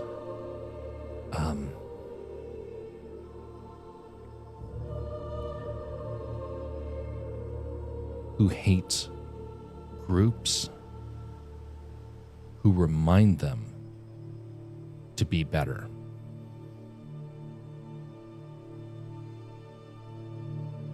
Now, there's a bit to unpack there. I will try to not bore you with the stories. But I have seen a growing number of people who are living in an immense hatred for other people. And one of those areas that I've seen this really start to manifest is in terms of people that have tradition versus people who are trying to reject tradition. Now, for me, it's people that, kind of fall into the camp of rejecting Christian tradition. Not everyone's going to have Christian values or Christian traditions to begin with. But if you come from that background, to see people start to turn on it is very troubling, of course, for many, many reasons. But one of the main reasons is that it starts to break down the values that they're supposed to be living by. If you are claiming that God has redeemed all mankind, why do you draw the line with some people? If you believe that there is that traditions have any place, Why do you reject the traditions? If you believe that people must have respect, and yet in your bitterness, you decide you don't want to ever show respect to another, how's that going to look? See, I've seen this growing. It's not a little bit. It's a lot of people. A lot of people I used to call friends that they've become so angry. They've become so bitter, so full of hate, that the message of the gospel that they are supposed to be living out in their life is starting to seem weird. It's starting to sound like they don't understand it or care.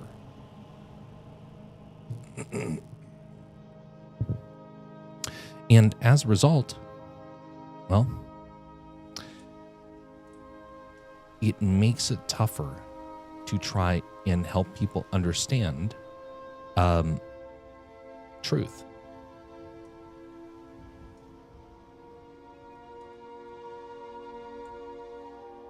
I won't go into the particular person that this happened with, because I don't know if they're, who knows, maybe they stumble upon this stream one day.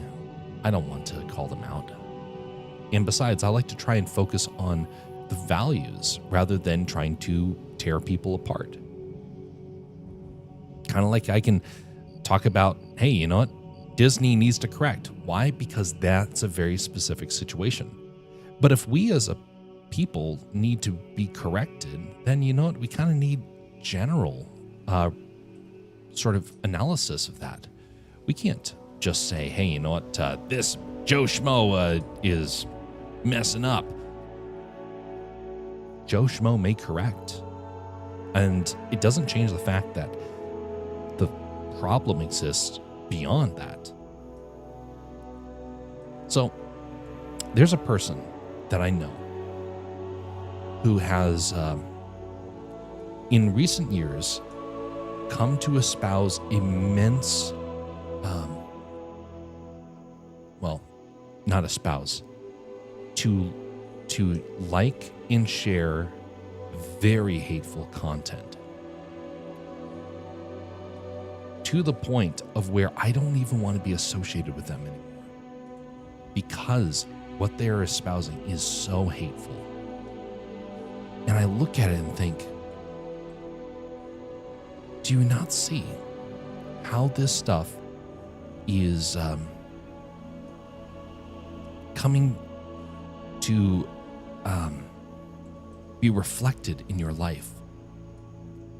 They're having a lot of struggles right now, and they don't really seem to realize that a lot of it has its roots in the things that they delight in the anger that they espouse. And I do want to bring up this anger thing specifically because this has been given a pass by a lot of people. A lot of people I care about that are like, why? Why is this suddenly like something that's so permissible to suddenly focus on? Christ mentions that if we have hate in our hearts, we've already murdered. He also mentions about if we look lustfully, we've already committed adultery. It's the heart issue that we need to be worried about. It's the heart issue that we need to care about. Because if it's in our hearts, it will eventually come out of our mouth. It will come out in our actions. It will hurt those around us and will lead us into sin.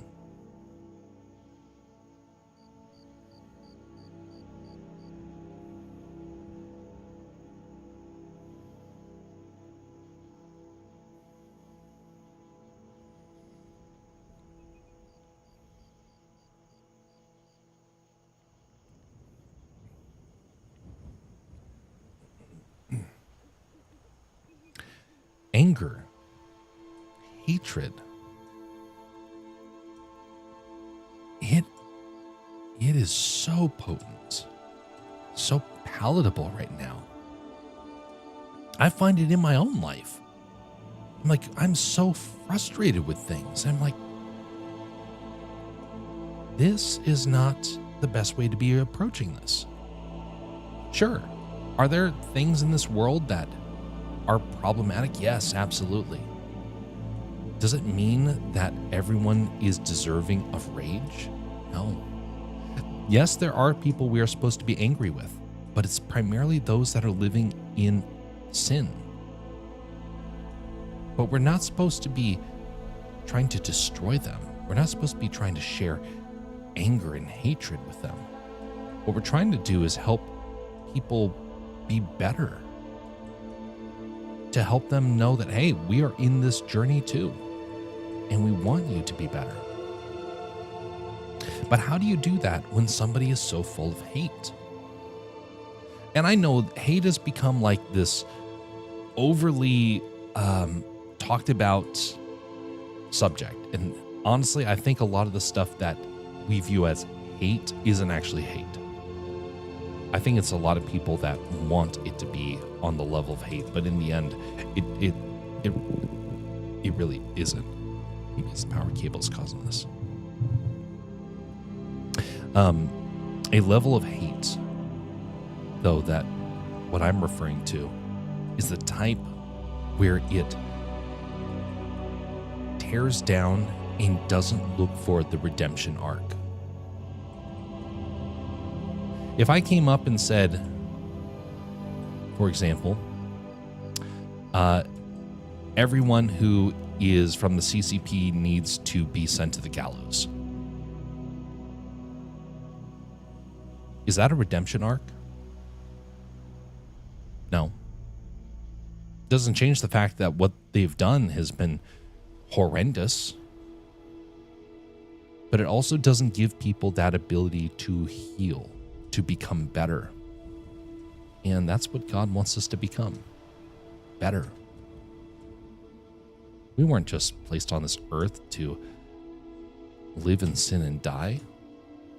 We're meant to become something of merit, something of good reputation, to espouse the values that God has put on our hearts.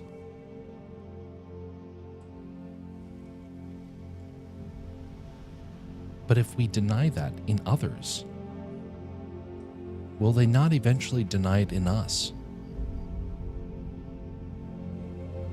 And I think that that is one of the biggest concerns, is that I see these people hating certain groups or certain people, certain ideologies, and to the point of where they're not realizing how this is going to ruin a lot of their future. And I can only tell them so much before you finally need to say, you know what? You've chosen your own path. And there's nothing that can be done about it until you are willing to change. You know, there was one person, only one person who has been permanently banned from the community. Only one person who has been permanently banned. There's some people that were given soft bans. They were taken and shown the door, but they were not given a permanent ban. They are able to come back as they wish. Now, if you're a bot, now that's another thing entirely. But there's only one person who has received that. And it was somebody who showed such immense hatred for other people that he was actively seeking ways to dishonor them and destroy them, including myself. That person still has the ability to have a redemption arc. Whether or not he will choose it is up for debate. but it doesn't change the fact that it is possible.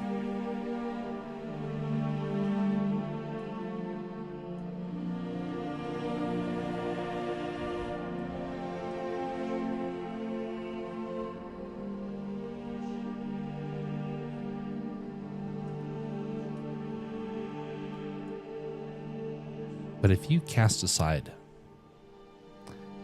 people over a belief,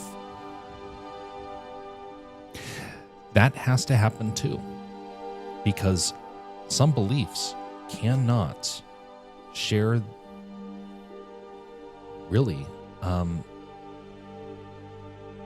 cannot really share the values of others because they are built upon this bitterness and this anger.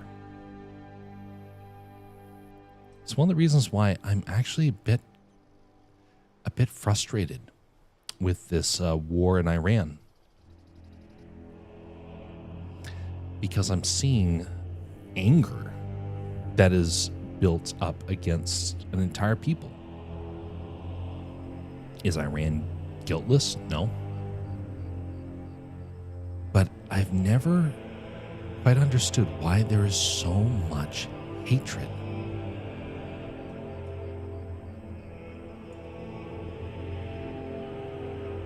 Especially when I've seen like off-ramps that were in the process of happening, and then suddenly the off-ramps somehow stop. But what about the ones that are more close to home? What about when it's someone you care about? Someone who's a family or a friend? Somebody who really needs that redemption, and you cut off that tie. You close that door. I've seen what cutting people off can do. I've seen the outcome in their life. And you know what?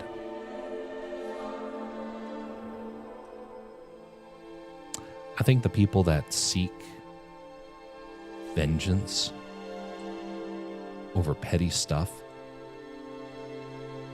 are awful people. Because in the end, they see only the stuff that makes them either money or power. And then they go on the attack with those that should see them as an ally, as a friend, as a caretaker. Now, if you follow me on social media, which I'm not saying that is necessarily something you should, you know that I have an immense hatred of AI. Doesn't mean that I have a hatred of the people that are using AI right now. They're exploring it. I'm not here to condemn them for that.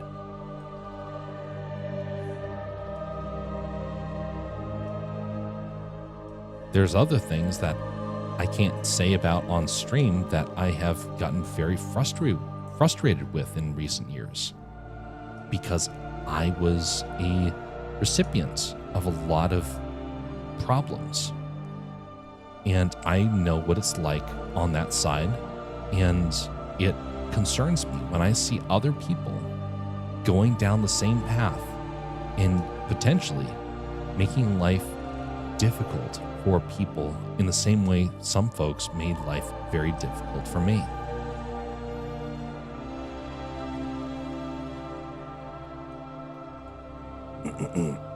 I get concerned because of that. Doesn't mean that I despise them and want terrible things to happen to them. No. I want to see them find their redemption arc. But it can't happen as long as people live in anger. As long as people live with that sense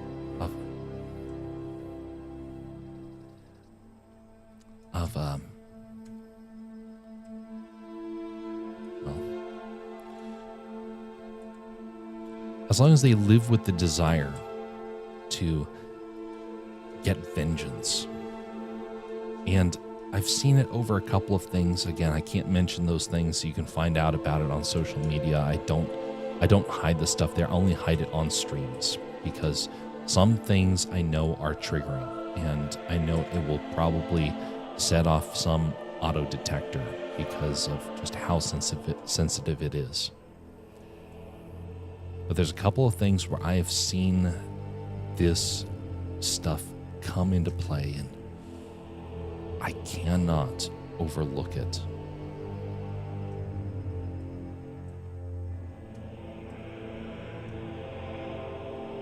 And I don't know what how things will probably change in the future. I don't know if things are going to get better, if some of these bitter things people have are going to suddenly change. But I do got a sneaking suspicion some of them are not going to change. And some of them are going to probably get to be pretty bad. A lot of people are probably going to suffer, and I don't want them to. I want to see them have their redemption arc. But that has to happen when people espouse, when people are corrected, when people understand. You can't just go through life and do X, Y, or Z. There are consequences for that. It's not bad that there's consequences. In fact, we should be grateful that there are consequences. Because consequences help us to course correct. A consequence that destroys and never allows you to recover, that is very problematic. But even that's not bad. Sure, it ruins, makes it very hard to find that ability to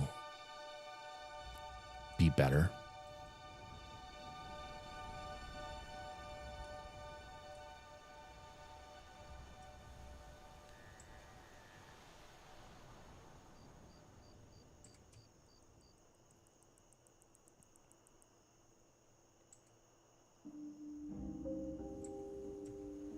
But imagine this. Good work on those nails. You mean I nailed it?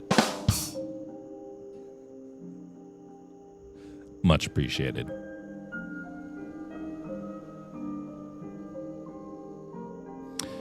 But it is something where I'm seeing this anger grow. And I can see, based upon other folks that I've known, that this is not going to end well. And there's one person in particular who started to espouse some immense hatred of certain people. And, wow, haha, yes, indeed. Who has this immense hatred of certain people. And I can completely understand their anger. Their anger is justified. But their anger doesn't leave room for redemption. So I have a problem with it. And I don't see that getting better anytime soon.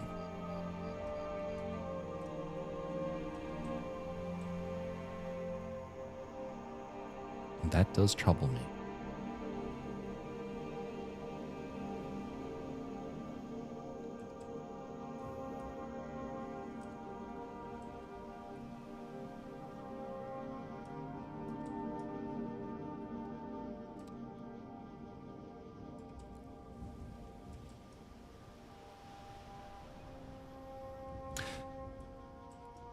The conclusion of the story for tonight is that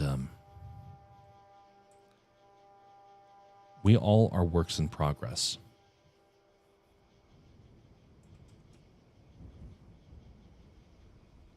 Leave room for redemption. Because there's a lot of people in this world who will not be able to receive that redemption unless we ourselves are willing to reach out. There's one person I've been wanting to reach out to for a long time who is struggling with this, and they don't even realize it. But I've been hesitant because I don't want them to think that, oh, well, you're just trying to, you're just trying to just tell me what to do, sort of thing. You're trying to make me feel bad. And I'm like, no, I really do care, because I'm seeing what is going on as something that I have seen happen either in my own life or in the lives of some people that have gone down that path before. And I know the signs. Sure, I don't want them to end up in that same position. And that's why I gotta figure out how to actually say that.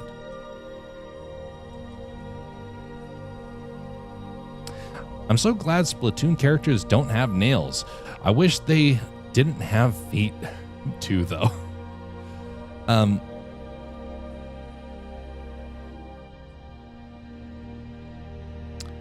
Do you know why we are supposed to pull the thumb down in the T-pose? I see everyone do it and did it myself, but why? Why can't it be straight? That is a very good question. And up until recently, I did the same thing. And then I found out the problem. Notice how I modeled this arm. The arm's not straight. Up until recent years, everything was in the standard T-pose. Arms straight out, fingers straight. Notice what I did to the fingers. Spread them out. I angled the thumb. I put a bend in the arm. The reason that this all happens is because when you're rigging, it's easier to rig it if it's straight. It's easier to texture it when it's straight. But when it starts to move, you get problems. If you were to model the mouth, you want it to be in the most common pose first and foremost, the rest pose. You don't have a mouth where somebody's making a screaming face, unless it's going to be a character that's supposed to be doing that constantly. It could help in some ways.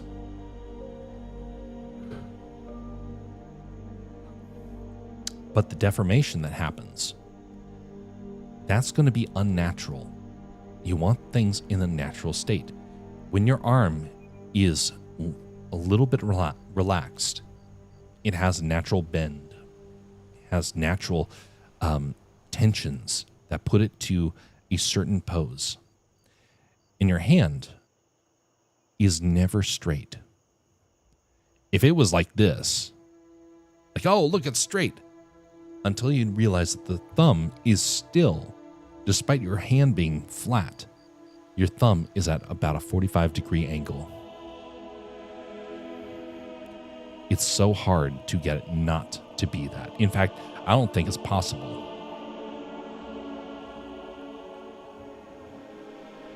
Actually, I need to rotate that even more. There we go. Your hand is naturally like that. Even when you try and make your thumb straight. If I was to do that, my thumb would dislocate.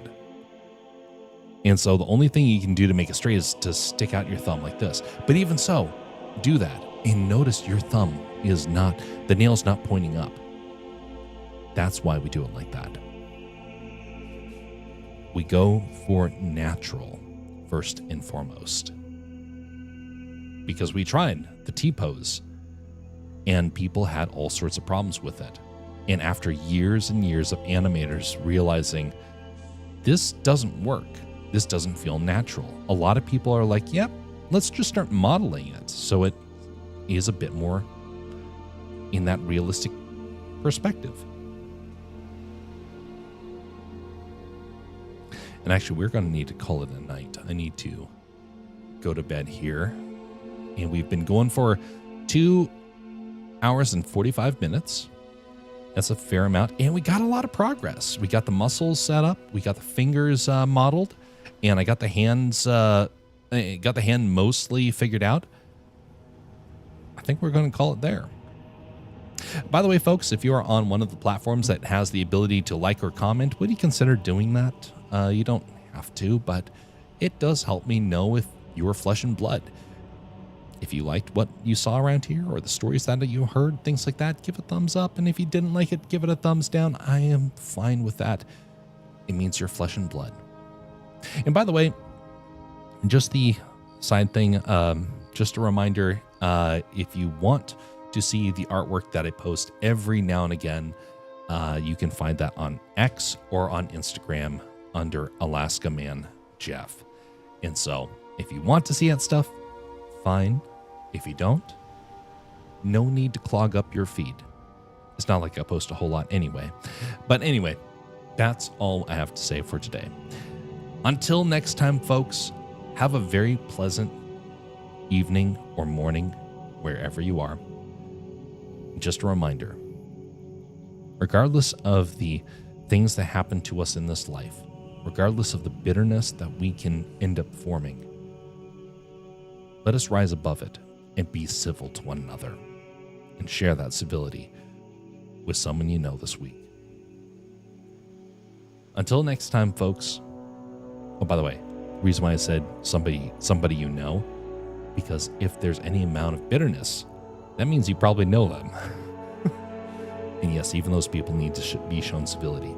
Until next time, folks, have a very pleasant evening.